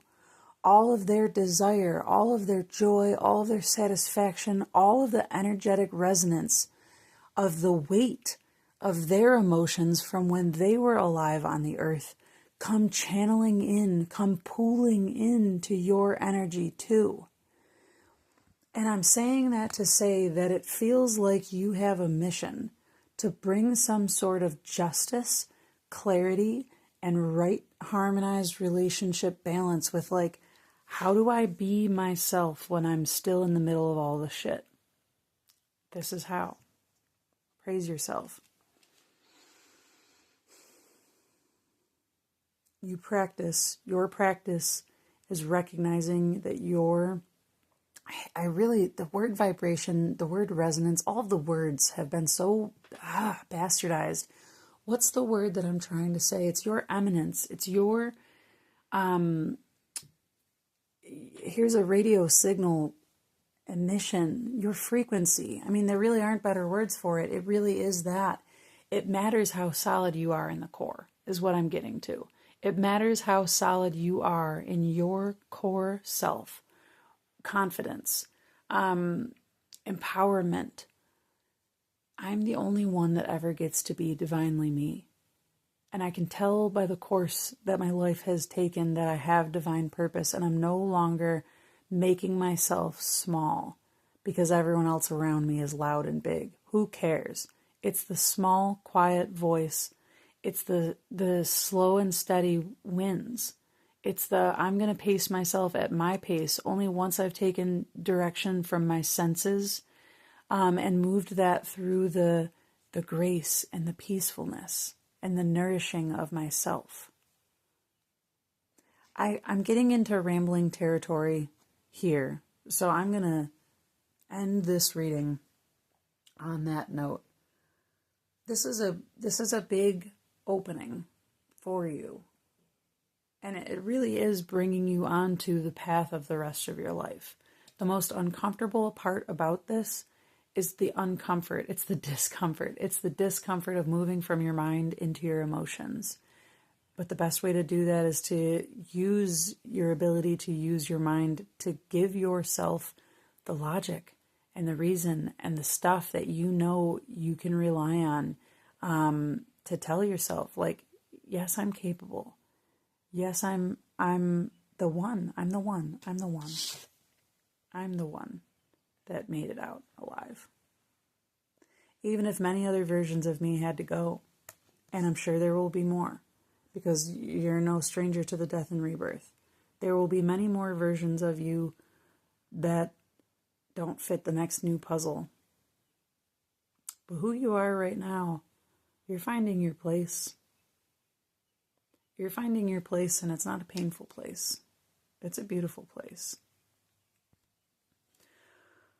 Well, I hope that resonated. I hope that really gave some inspiration and some promise, and maybe some like key ways to kind of get out of that mental energy and more into the emotional, because I feel like that's the key for you here for sure. So if you like this reading, I'd appreciate you hitting that like button. If you have anything that you want to share, I would love to read your commentary. I really love engaging with everybody. And if not, I will see you in another reading. Take care. Hello and welcome. If you chose card or pile 4, this is your reading. I'm going to be starting off this reading with what is the new journey you're embracing. I have one significator card out, but I'm actually going to shuffle from the Sunlit Path Oracle deck to get us a card to emerge from this Plutonian portal into the sunshine. So what is the sun illuminating? What's the path? What's the new journey from the Sunlit Tarot? And then we'll flip over, from the Sunlit Path Oracle, and then we'll flip over that tarot card from the True Black Tarot. All of these readings have been relatively long so far, jam-packed with a lot of information, because this really is like both energies, both what's going and what's coming in. Inguas. Natural cycles, seed, germination, new beginnings, fertility and creation, inner fire, inner strength, completion, fruition. Look at the symbol. You're whole here now, and also connected to everything that came before, comes after, above, below, within, without. This is everything. The new journey is one of integration. 5, 7, what is this? 8 of Swords.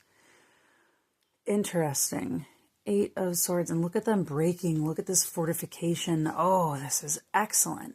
The 8 of Swords usually seems like a trap, and it hardly seemed like it anymore for you already. It hardly even seemed like a trap anyways. There's a few swords that are still standing, but by and large, they're disintegrating. They're falling apart. It's been too hot for too long, or whatever the case is, or they're too brittle, ancient, and old. These are old ideas, old programs. Your mind, the way that you thought you were trapped before, is gone.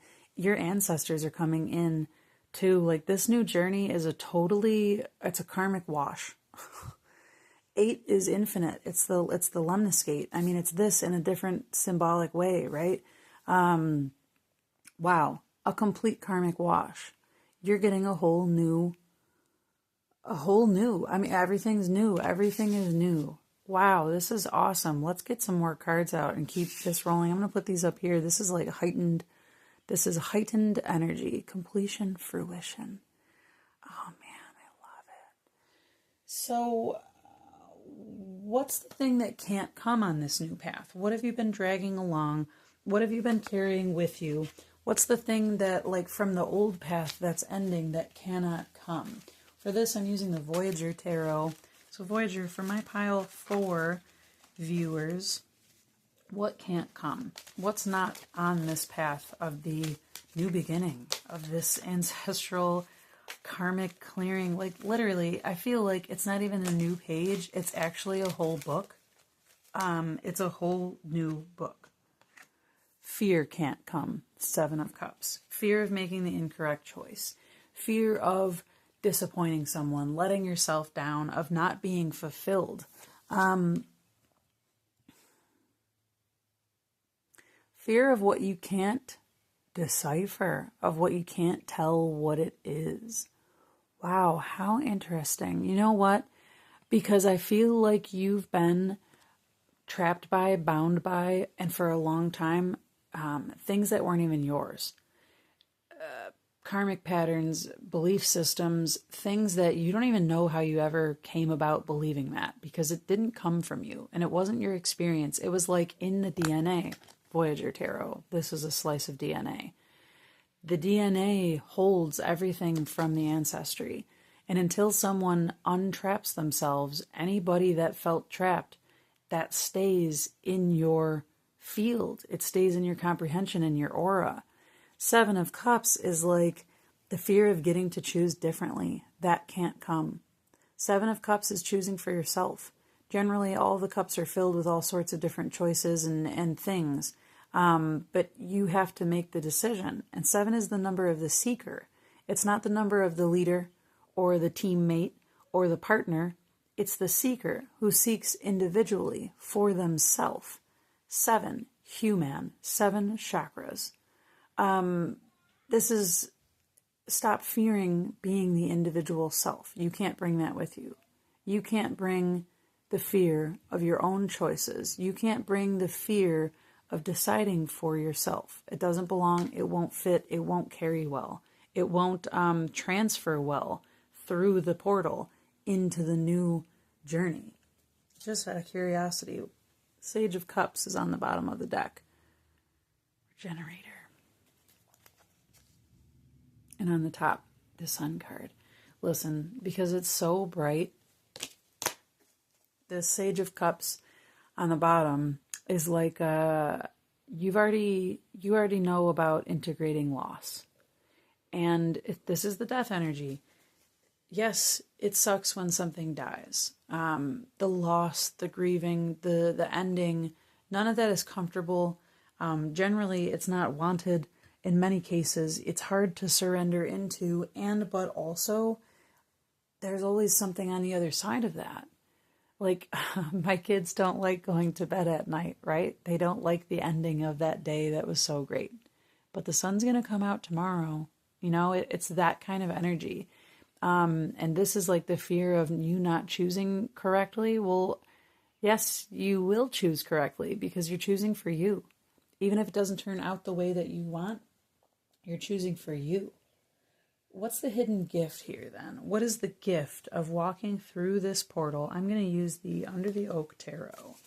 This is a largely positive reading. Like there's less, what's the word that I want to say? Intensity, and more like a little bit, you're already there. You've already been there type of thing. And this is more just confirmation than anything for this pile as I move through. That's what it feels like. I'm breathing very easily, and it's almost fun to put the puzzle pieces together now, like you're in that place. So the hidden gift, the gifts of this transformation. Oh, this is too. Let's try it again. The gift of this transformation.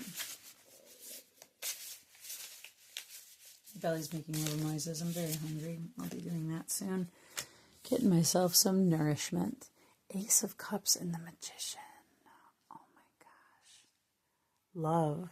Who are you? Ace of Cups and the Magician. The Magician is about manifestation, sure. But listen, the physical doesn't manifest just out of thinking or out of physical things. You don't just physically put together the components of a potion and it's a spell. No, there's intention, there's passion, there's emotion, there's desire. And that's what makes a magician a magician. And this coming out with the Ace of Cups and this as your gift, like you are receiving, walking into, embodying the ability to decide what emotion you want to feel, to conjure it, to literally wake up and be like, I choose joy today. I choose curiosity today. I choose rapture today. I choose out of my head excitement. I feel like I want to be over the moon. I feel like I want to be enchanted today. It's like you get to just say that and then it happens. You get to conjure your emotion. You get to feel how powerful you are. and feel it. You get to enjoy your power. The gift is you get to enjoy your power. Wow. I mean, this is going to be the quickest reading. The gift is you get to enjoy your power because you're embracing the choice. You can't bring the fear of choosing incorrectly, and so the inability to bring the fear of choosing incorrectly just gives you the permission to choose what you want. And choosing what you want is fulfilling, and it's empowering. And the more that you do that, you remind yourself that you're powerful, and that if you want it, you can have it. Wow, isn't this nice? And especially compared to the trap that wasn't even yours ever to begin with. Fresh slate. Gosh, this is my favorite reading. Like, I want to, claim or whatever the energy, the dynamics of this. And I can and I will, because look at, that's the energy. Wow. So let's see here. On this path, I'm going to pull a couple cards here for the guides. For the guides, the totems, both the flora and the fauna here on this earth that are walking this path, that are doing this journey with you, to kind of give some more information about like the support, the energies, the things that are at play with you along your path. So this one is going to be from the Herbal Astrology Oracle. Let's get a card for my pile 4 viewers. Really, such a positive reading, especially for when it comes out with the 8 of Swords like that, as the first card as the significator. But really, that 8 of Swords is like a complete break free. St. John's Wort Radiance and Ashwagandha Purpose. Oh my gosh. 2 is the High Priestess, and look at it's got the sun. Your own divine self, your own untampered, unfettered divine self. Wow, you might have come from the last pile 3, or there might be a note. If this seems too good to be true, go and watch pile 3. If you did watch pile 3 and you're here now, like, okay, cool, you already made it through all of that. St. John's Wort Radiance. Look at her running, just completely belonging. The house is on fire because who cares about the civilization of this? Everything's in order, but it's all crumbling and it all sucks and it's all cold and it's all dark and it doesn't feel good. So burn that house down and leave. This is again ancestral wiping the slate clean. The whole old story burned to the ground in the light of the sun. The sun did it. The sun, the radiance factor that wants to shine on you, burned the old thing down. Wow. St. John's Wort, is that not to do with memory and stuff? Or maybe blood, vitality, blood, cognition? I'm going to look that up in the book in a minute. And Ashwagandha Purpose, 5 and a 4. This is a 9. This is very much like, why am I thinking of the 9 of Pentacles? That was in a different reading, but, the North Node was in a different reading too. North Node and the Moon. North Node and the Moon. Where am I going? What do I intend for? That's the North Node. In your astrology chart, the North Node is the placement that represents what you as a soul came here to become more of in this lifetime. You came here to become the magician. What does the magician source itself from? The eternal waters, the harmonization of the both and, of the light and the darkness coming together, because it's all important, it all matters, and it's all in you, above, below, within. I can't stand it how much I love your reading. I can't stand it. And look at all the chakra symbols along here. Again, the magician. I am whole. I am aligned. I am because I said it. I am because I said it, and because I can see the provision, because I chose it. The provision is there because I'm divinely supported. It was always my role to come here and embody the magician. Wow. Where is the booklet for this? I want to take a peek at that. St. John's Wort. Radiance. Joy, warmth, resilience, happiness, understanding, manifestation, spiritual power, protection. St. John's Wort, like the Sun card in the tarot, represents feelings of protection, optimism, fulfillment, prosperity, success, and the dawn that follows the darkest of nights. The sun is the source of all of the life on our planet, and it represents life energy itself. Wow. The Latin name Hypericum means to place above the altar, and perforatum means perforation, a reference to the holes in the plant's leaves. Oh my gosh, awesome. Used since ancient times as a protective plant against witchcraft, demonic entities, or psychic energy, St. John's Wort was often used in exorcism rituals when demons were eradicated from possessed spaces and people. I'm not going to go on, but my goodness, like again, what did I say right at the beginning? Fresh slate, clean slate. I swear this whole reading, the Pluto thing for you is an absolute karmic swipe, death and rebirth, of a whole bunch of crap that was never yours to carry, but you know you were meant to land in that lineage because you had the power to do something differently. And you did. You have. Here you are on your path. Wow. This is talking about celebrating the joyful abundance of life. And again, then the union, ashwagandha. I'm going to take a quick peek at that one as well. Ashwagandha is in like every adaptogen type of supplement ever in the world that's meant to rebalance you. Finding divine purpose, dharma. Yeah, the balancing. Finding the future self, receiving a divine gift. Ashwagandha means the smell of a horse. Ashwa meaning horse and gandha meaning smell. And it offers you the strength and stamina of a horse while nourishing the female and male reproductive systems. I'm not going to read everything from that book. The freedom to choose. The freedom to choose your happiness. Horses, wild horses, I don't know if there's a happier animal. You know, they play, they run, they frolic, they enjoy, they're out in the sun. Look at running around out in the sun, they play, they enjoy.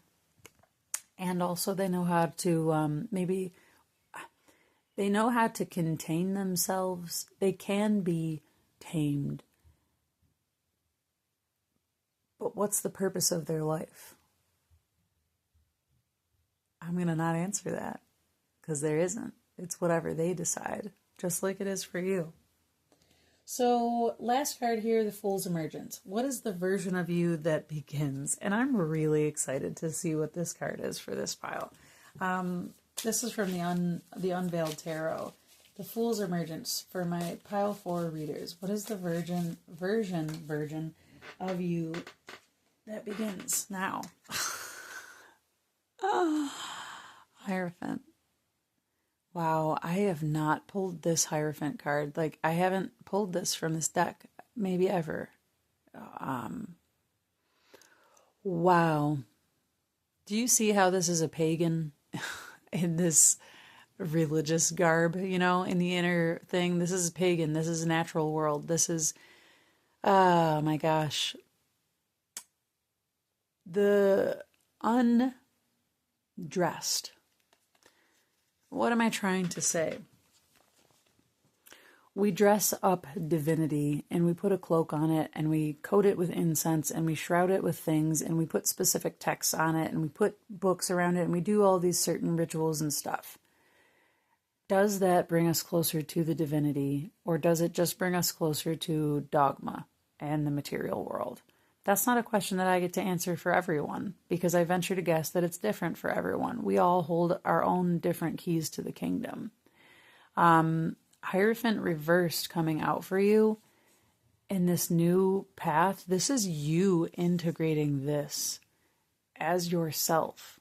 You becoming the Hierophant instead of taking that from something else. I'm just going to say it with this coming out at the end. I feel like you were either in a cult or a religious a really harmful religious perspective, or your family grew up with religious type of beliefs that really were harmful to you, to your personal empowerment, to yourself, to the way that you saw the world and your place in it. And there's, I mean, a lot of religions, most religions, and definitely all cults make it a point to say you can't reach God but through me, right? You can't reach divinity but through me, through these rituals, through this church, whatever. And you're recognizing how absolutely false that is. You're recognizing that that is so laughably untrue.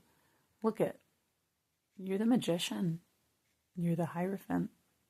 And look at how they're different people, but they're the same. This is a little girl and this is an elder man. You know, she's blind and he's wrapped in flowers or these robes or whatever. These aren't the same archetypes, but it's the same potency. It's the same channel, right? When you're the magician, you know that like this hand is raised up to the divine so it can take the energy and bring it down to earth. The Hierophant is the same way, generally acting as a conduit for others. But again, this coming out is your emergence as to who you are now, who it is that's stepping out of this journey. You're the conduit for yourself, and then maybe for others as well. But you don't have anyone telling you who to be and what to do anymore. That comes from you, on God. Why do I want to say that? That's not even something I say in my like terminology, but I want to say on God. This is for real, on God. I feel like I want to cry right now because I feel like for a very specific person in this group, it's been so painful that even in this religion or even in this trap or in this binding, you had still and already found a relationship with the oneness that fortified you and made you feel secure and good and whole and holy and true. But also you were being wronged for it, or people were telling you that's not the way. This reminds me of, oh my gosh, what's her name? Hildegard von, from the 1800s. She was, not even the 1800s, like before then. This was like Middle Ages. She was in love with the divine. In love with the divine. She wrote about her relationship with the divine as if it were a romance. And that's blasphemous to people who have a specific rigid ritual way of them being the key holders for the divine kingdom. And she didn't care because that was her relationship with the divine. She had it anyways, regardless of what anyone else thought about it. And I feel like you've had that this whole time, that you've had so much shared love, relationship, joy, connection with the divine, but everyone or certain people or family or whoever it was that seemed like they mattered the most or had the most authority was telling you that was wrong or shameful or that you shouldn't be able to get to choose that way or something along those lines. And now you're taking it back. You're taking it back, and it's not even about showing. There's nobody else. It's not even about showing anybody else. It's just about knowing for yourself, embodying for yourself, and being for yourself what you knew all along. You're a partner to the divine. It moves through you. It moves you. You move at its command, and likewise, it moves at your command. And it's not about dominance or hierarchy. It's about harmony. This is just the way it is. It's just the way that it is, that you were always meant to be in harmony as a changing catalyst, as a catalytic force for the divine to kind of restructure everything. Your karmic wipe, your karmic slate cleaning can and will be that for a lot of other people, should you accept the journey, should you decide, yes, I am good enough. Yes, I do want to choose for me. No, I don't feel guilty about that. No, I'm not trapped. And I'm going to keep doing whatever it takes to empower myself. I'm going to keep doing whatever it takes to remind myself that I'm being provided for, that I am the magician, and that there is no higher authority than, and again, I call it God, the all, the pleroma, the unity consciousness, many different things, okay? for someone specifically on God.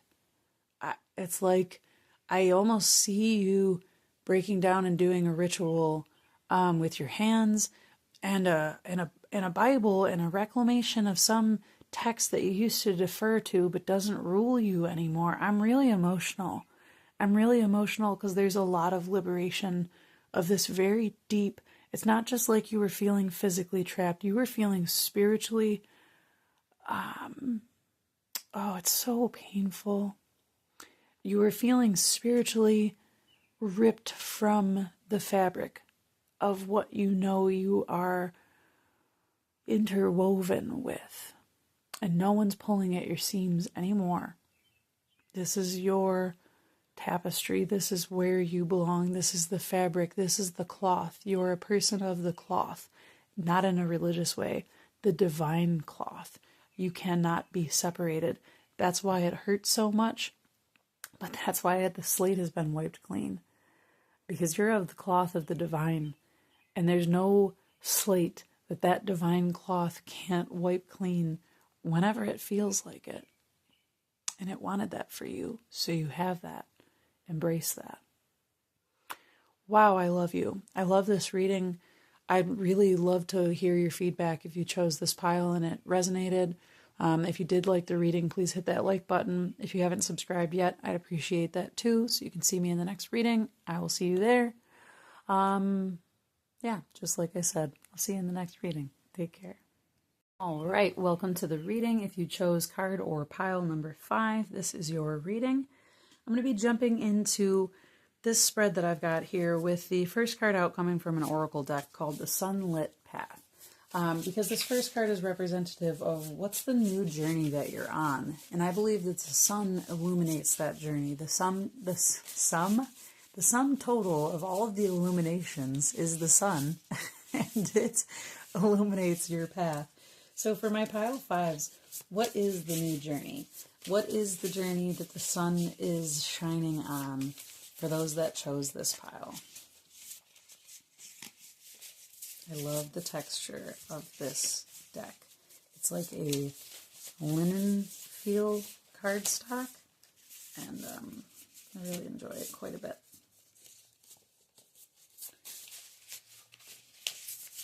What's the new journey for my pile 5s?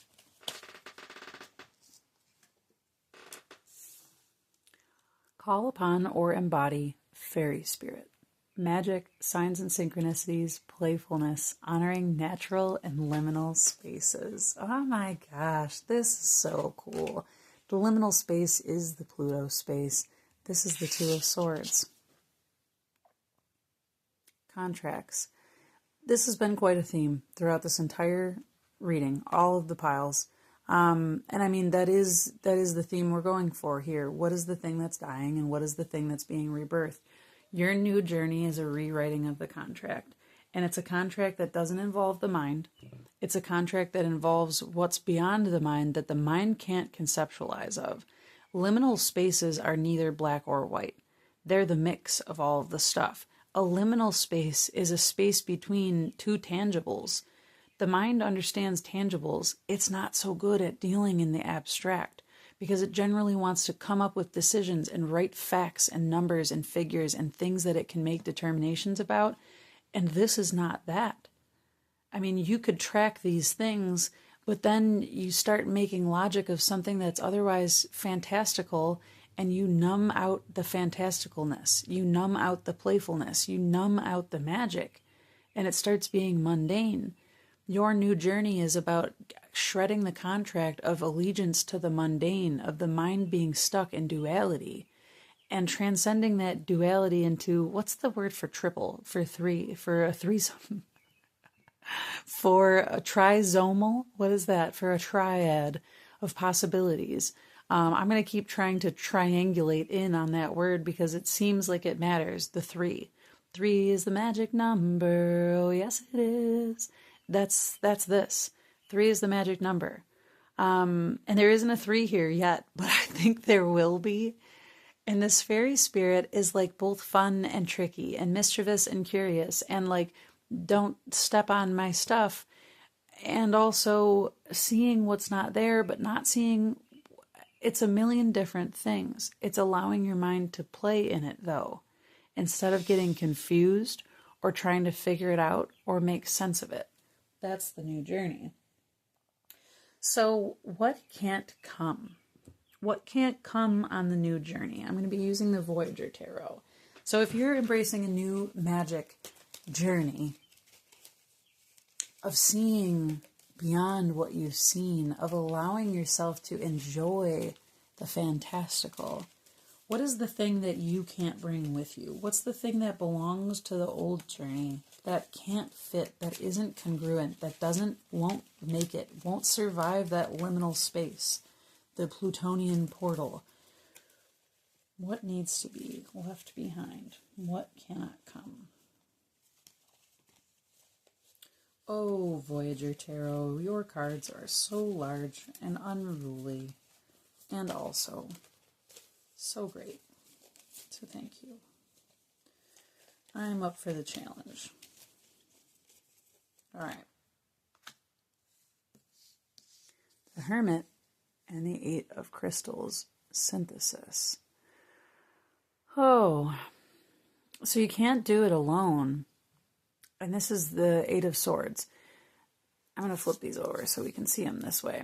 This is the Eight of Swords synthesis. Again, taking in information and synthesizing it all, making determinations, making it all, here's where it is. Here it's all mapped out. It all makes sense. It's all logical. It's all black and white. And doing this in an internal thing. So this is like being trapped in your own mentality, trying to figure out what's real, what you can trust. This feels like you don't want to be naive, so you want to stay all to yourself until you have the world figured out, so that you can make sure you're going to be safe in it, so that you can make sure you're going through it the right way, so you can make sure you're synthesizing within it correctly. But that's the Hermit in reverse, is that, because that's not seeking. That's not an inward journey. That's just reacting to the world outside of you and hiding away from it. That can't come, because you're here to be a seeker, an explorer, a wisdom. You're here to gain the wisdom of what it's like to experience outside of the trap, outside of what can be synthesized. You're here for more freedom. And you're not here to do it by yourself. I'm really drawn to these old, weathered hands. This feels like, have you ever heard of a human library? Like some places have, where they invite people to come in and sit, and it's like they're willing to tell their life story or share. And you can like check out a human, like a book, and kind of sit there on a date and listen to them. I don't know who this person is, but based on their hands, I would love to hear their life story. And I feel like that's maybe part of it, that you don't think anybody wants to hear what you've come up with. You don't think anybody wants to hear your theories on the universe, or what you think about, this magical realm, or like these fantastical things. Maybe you're writing like a sci-fi thing, or some magical novel, or some like really awesome, creative, fantastic thing, but you are afraid to show it to anyone or actually bring it to real life. You can't bring the hiding energy. You can't bring the perfecting it before you release it to the world energy. It won't fit. It won't come. It won't allow you to be as big as you're meant to get. You can't bring the cramped, the too rigid. Ace of Cups has been showing up throughout this entire reading. All of the readings had the Ace of Cups in some way, shape, or form. And this is on the bottom of the deck, reversed like this with ecstasy. Man, it's like you want so bad to have the enchantment of this, but your mind hasn't allowed you to. And this is the mind, and this is the solitary. I'm just going to throw this out there.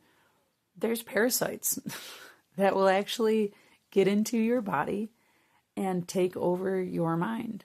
And that is an unseen force, just like a fairy is, but it's very real. just like a fairy is. And it's internal. It's in you until you get it out. A synthesis, systemic systems. Like there's something here about parasites. I'm just going to throw it out there. The Hermit and Virgo combined. Virgo is about health, the practicality, the daily matters. Maybe you might want to consider doing a parasite cleanse.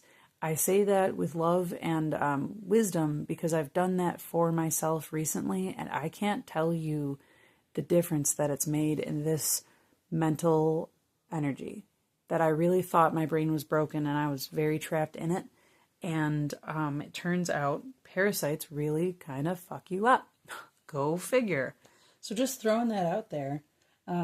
Take it if it, means something. And if it doesn't, then let it go. But we're going to move on to the hidden gift. What are you being gifted? What are you receiving? What is the gift of this transformation? This whole ordeal you're undergoing here. What is the gift? What do you get on the other side of this? What do you get to become? What is it that you're receiving, that you get to hold, that you get to be? Oh, that's lovely. The Ace of Wands. Passion. Insight. And not just insight into like intelligence or things that you need to know. Insight. Inner vision. And it's not even vision, it's inner feeling. The Ace of Wands is like a revival of the spark of passion. We all are divine sparks from the one source emanation of light. And this is like being handed your spark back, being reminded. Look at, here it is, like flicking a lighter. Like, here, let me help you burn this contract. This is what you're being given. Here, let me help you light this contract on fire. And just burn it all away. Because that's irrelevant. But you know what is relevant? This. Maybe you are the fairy spirit. Maybe you are, like, I want to say Tinkerbell, but I'm not the actual archetype of her. Just the fact that it's like a tiny little fairy light, a tiny little thing that can change. A spark can start a forest fire. A spark can do anything. A spark is magic. It can stay on this candle or it could transform. This spark can light a million other candles. That's what you're being given. You're being given your divine spark back, or more emphasized. Like the wind is blowing on it, not to blow it out, but to make it be engulfed in flames. You're being given the divine spark that you've been missing, that this like kind of cold, tampered, cave-like energy puts out. It's like, okay, cool, a candle's burning, but I have work to do. Type of energy from the past. And now it's like, oh, I feel the warmth of this spark of mine. 6 of Pentacles on the bottom of the deck. You're being given the energy, the life force energy, the stamina, the physical, whatever it is that you need, the physical inspiration to embody this new journey, embody this new life. Top of the deck, 6 of Cups. The turtle's been showing up all throughout this reading too. Turtles, snails, all slow and steady. Slow and steady. There's no reason to rush through this transformation. It's all about embracing the playfulness, embracing the joyfulness, embracing the innocence of a child that's like, I just have a curious divine spark and I'm going to follow it. I don't care who's placing judgment on it. What's your problem placing judgment on a child who's divine, following their curiosity? And I don't care. It's not my job to figure out your problem. I'm too busy over here befriending forest creatures. You know? You're being given the fiery passion to only give a damn about what actually matters to you. What's good for you. I'm going to pull now some more of that guide medicine. I love that turtle showing up for you. Right now I'm pulling from the Herbal Astrology Oracle to get a guide, a totem, a symbolic energy for you. Kava Kava. And this has got Pluto right on it, Pluto and the moon. So this is depth, this is emotional, this is good stuff in that blue butterfly, which will always, always symbolize complete transformation and freedom to me. It's like that peacefulness type of transformation. Kava Kava, community. Ah, look at this. Hermit reversed. This is what can't come. This is what is your ally. This is what's here with you now, community. If you don't feel it yet, it's coming, so be open to it. Say, speak, light a candle and say, I'm ready for my community. The old contract of being alone is dissolved. It's been dissolved, and I light a candle to call in my community. I'm ready to accept, embrace, and be embraced by community. Oh my gosh, will that bring things flooding in? Oh my gosh, will that bring things flooding in? Look at the smoke. Please, seriously, do a ritual. If you've never done one before, it doesn't have to be fanciful. It doesn't have to be anything. Don't let your mind get in the way. Pick any color candle that you feel called to. If I could suggest to you, I'd say it would be this aquamarine-ish color blue. Because look at it's very prevalent, and it's only a little bit. And then here it is, like punching you in the face. I'd suggest a blue or a yellow or orange, because this comes down to, I'm ready to feel my sensual power as a human being, to be able to play and enjoy my life and have community and dance and sing and get into the rhythm. And the blue, I say, because this is like a peaceful clearing instead of the burning. Maybe the burning of the contract seems too heavy for you. But what if it was dissolved in aquamarine air or water? What if it was dissolved and transformed and taken back to the realms where it could be used and put into something different? Do you know what I'm saying? It doesn't have to be death and dismemberment. It could just be dissolution. But again, I really strongly suggest you light a candle and you just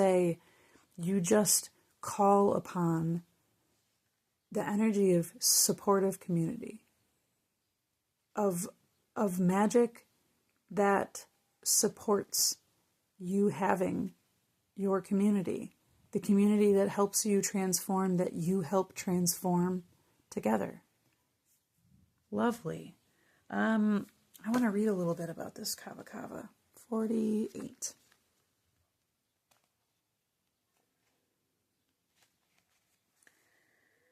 Upright, celebration, kinship with tribe, community, friendship, union, finding your chosen family. Kava in Tongan means bitter, and in Hawaiian it's called awa. Legend has it that kava was brought over to the islands by the gods Kane and Kanaloa from their ancestral Polynesia. Kava was known as the drink of the gods and honored across the Pacific Islands. Kava is believed to first have originated in northern Vanuatu thousands of years ago. Considering the plant lacks seeds or a means to self-propagate, it is believed that it was tended to by the gods until the first indigenous people arrived. Kava tea was regarded as a blessing and poured into shrines, then later drunk by the kahuna, or spiritual leader of the ceremony. It was considered holy and only given to those of high rank, but eventually it became more widely accessible, and to this day it is drunk in ceremony to bring the community together. Wow. All right, last thing here. Sometimes called the intoxicating pepper, the effects of kava are a curious combination of deep relaxation alongside stimulation to the central nervous system. Kava is relaxing to muscles and dampens pain while increasing the flow of thoughts. Oh, I love this. Kava can greatly increase mental clarity, ease depression, confusion, and sorrow, and sharpen intuition. Kava directly affects the limbic system, the control center of our emotions, just as the moon does. Wow. Do you see this compass? I feel like community is not going to steer you the wrong way. I feel like you have such a discerning, clean mind that stems from, you know, hypervigilance and needing to plan it all out and needing to have it all together and all that old story stuff, that it's going to lend itself well to knowing that you can discern who is your true community and who is not. So as people show up, as this path gets walked, you'll easily know who is part of that community and who is not. And that whole thing brings you into elevation. Oh my gosh. The rooster and the sunflower. Communication. The rooster, this proud, confident, solar being. I want to go back to this. These people, this community wants to hear you communicate everything you've learned, everything that you think, everything that you're passionate about, everything you get excited about, everything you're curious about. That curiosity, this kava where it numbs the pain in the muscles but it leaves the mind alert. It tunes out of the hypervigilance of the brain and more into the present moment, and that brings confidence. When your brain isn't split between the past and the future and the now, when you're just here now, you're not split and you can have all of yourself. And when you have all of yourself, the communication comes through clearly. I'm seeing all sorts of things that I can't find the words for. You know how a sunflower turns itself to the sun? You're the sun. The community will turn itself to you. I feel like you're stepping into leadership. Ace of Wands is an inspiring energy. This is who you're becoming. This is, this is the hidden gift. You're becoming a very inspiring figure. You have the power to inspire community. You have the communication abilities for this. You can speak to things. You can speak in a way where people can hear you, see you, feel you.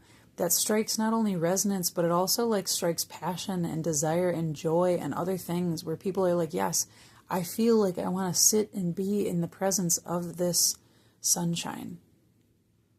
Man, I love that. Let me get this book for this rooster and see if there's anything else. And then we've got one more card out before I close this out. XLVII. Oh, geez. I'm not sure what that is, but I'm going to say XLVII. There we go. This is the card of the good leader and the kind king. Roosters wake before the rest of the farm, alerting everyone to the rising sun. They are protective of their territory and self-confident, but they are good communicators, honest and capable. The sunflower is often the tallest bloom in the garden, rising high and turning its face toward the sun. While it may hover over other flowers, it bestows warmth and joy on any garden.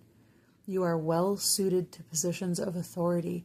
Remember that clear and open communication is key to successful leadership, but it's not just communicating with this, it's communicating with this. This clear and open communication. Yes, I'm ready for my tribe. Yes, I'm ready to step into leadership. Yes, I'm ready to be heard and seen, to speak, to play. Yes, I'm ready. That's the leadership that your whole life needs from you. The hermit version of yourself that's still afraid to be seen needs the version of you that's ready to walk into this and embrace it, to partner up with each other. You don't have to get rid of this. It's not dying. It can't come with you in this form. But this holds compassion and warmth for this. This wasn't a bad thing that was holding you down or in your way or something that needs to die and get killed off. It's a mask that you no longer need to wear. You put it down and leave that mask behind. But the energy that created this, oh, I'm scared, blah, needs this leadership to say, that's not wrong, that's human. But look, I got you. I got you. Don't worry. I got this. I got us. No worries. Old contract destroyed. We're in contact with magic. have been invited by the liminal beings to step through the portal. We don't have to worry about that. I got this. Last card out from the Unveiled Tarot. Please give me a card for Pile 5 viewers. This is the version of you that begins now. This is what's unveiled. This is the Fool's emergence on the new path. Who are you now? And it just came out.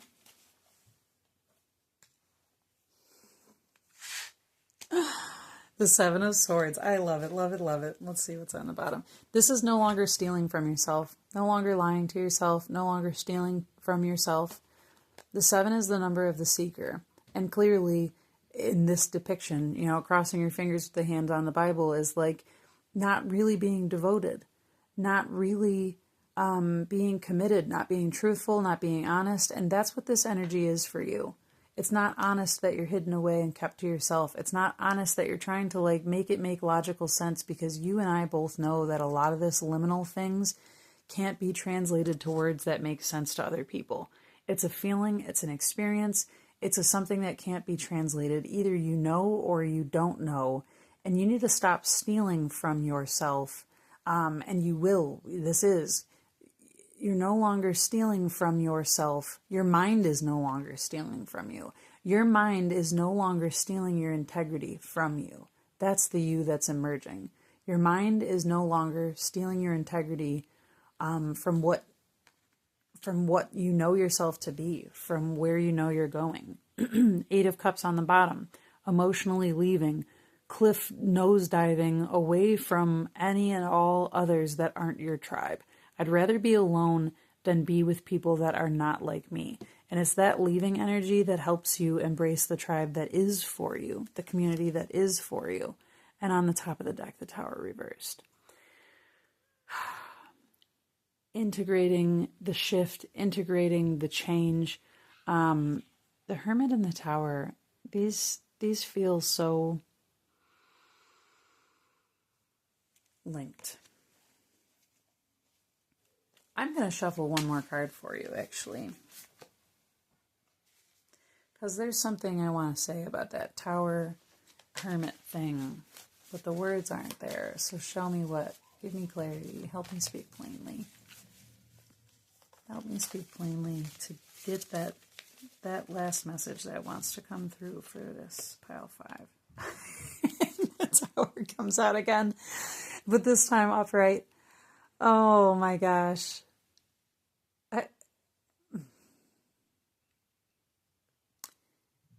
Okay. I feel like this might sound weird. I feel like you're probably in this journey gonna be faced with people who don't understand what you're doing, that think you're losing your mind, that will hear you talking about fairies and hear you talking about liminal spaces and other worlds, and it's been this way the whole time, right? There was another pile that was very similar to this energy I'm speaking right now, and I believe it was the last one that I did. But it's like almost the feeling of your world is going to come crashing down around you when you step foot on this path. But good. Let it. Don't let that be a scary thing, because your world was pretty not greatly built for you anyways, right? The world that you've been inhabiting has made you hide out in a hermit cave and try to structure and perfect everything and get it right and do all this madness, when really the whole entire time all you want to do is play and be inspired. All you want to do is hang out with the people that love you, that get you, share stories, be among. And for all of life that's felt impractical. This is why. Because our society is made of liars. Our society is made by liars, saying this is civilized. No, it's not. It's not civilized to live a life where you are constantly putting your spirit and your soul and the magic on the back burner, because the mundane contracts we sign, like I have to wake up and go to work instead, are more important. That's freaking insane. That's not civilized. That's torture. That's entrapment. That's a tower that no one wants to live in.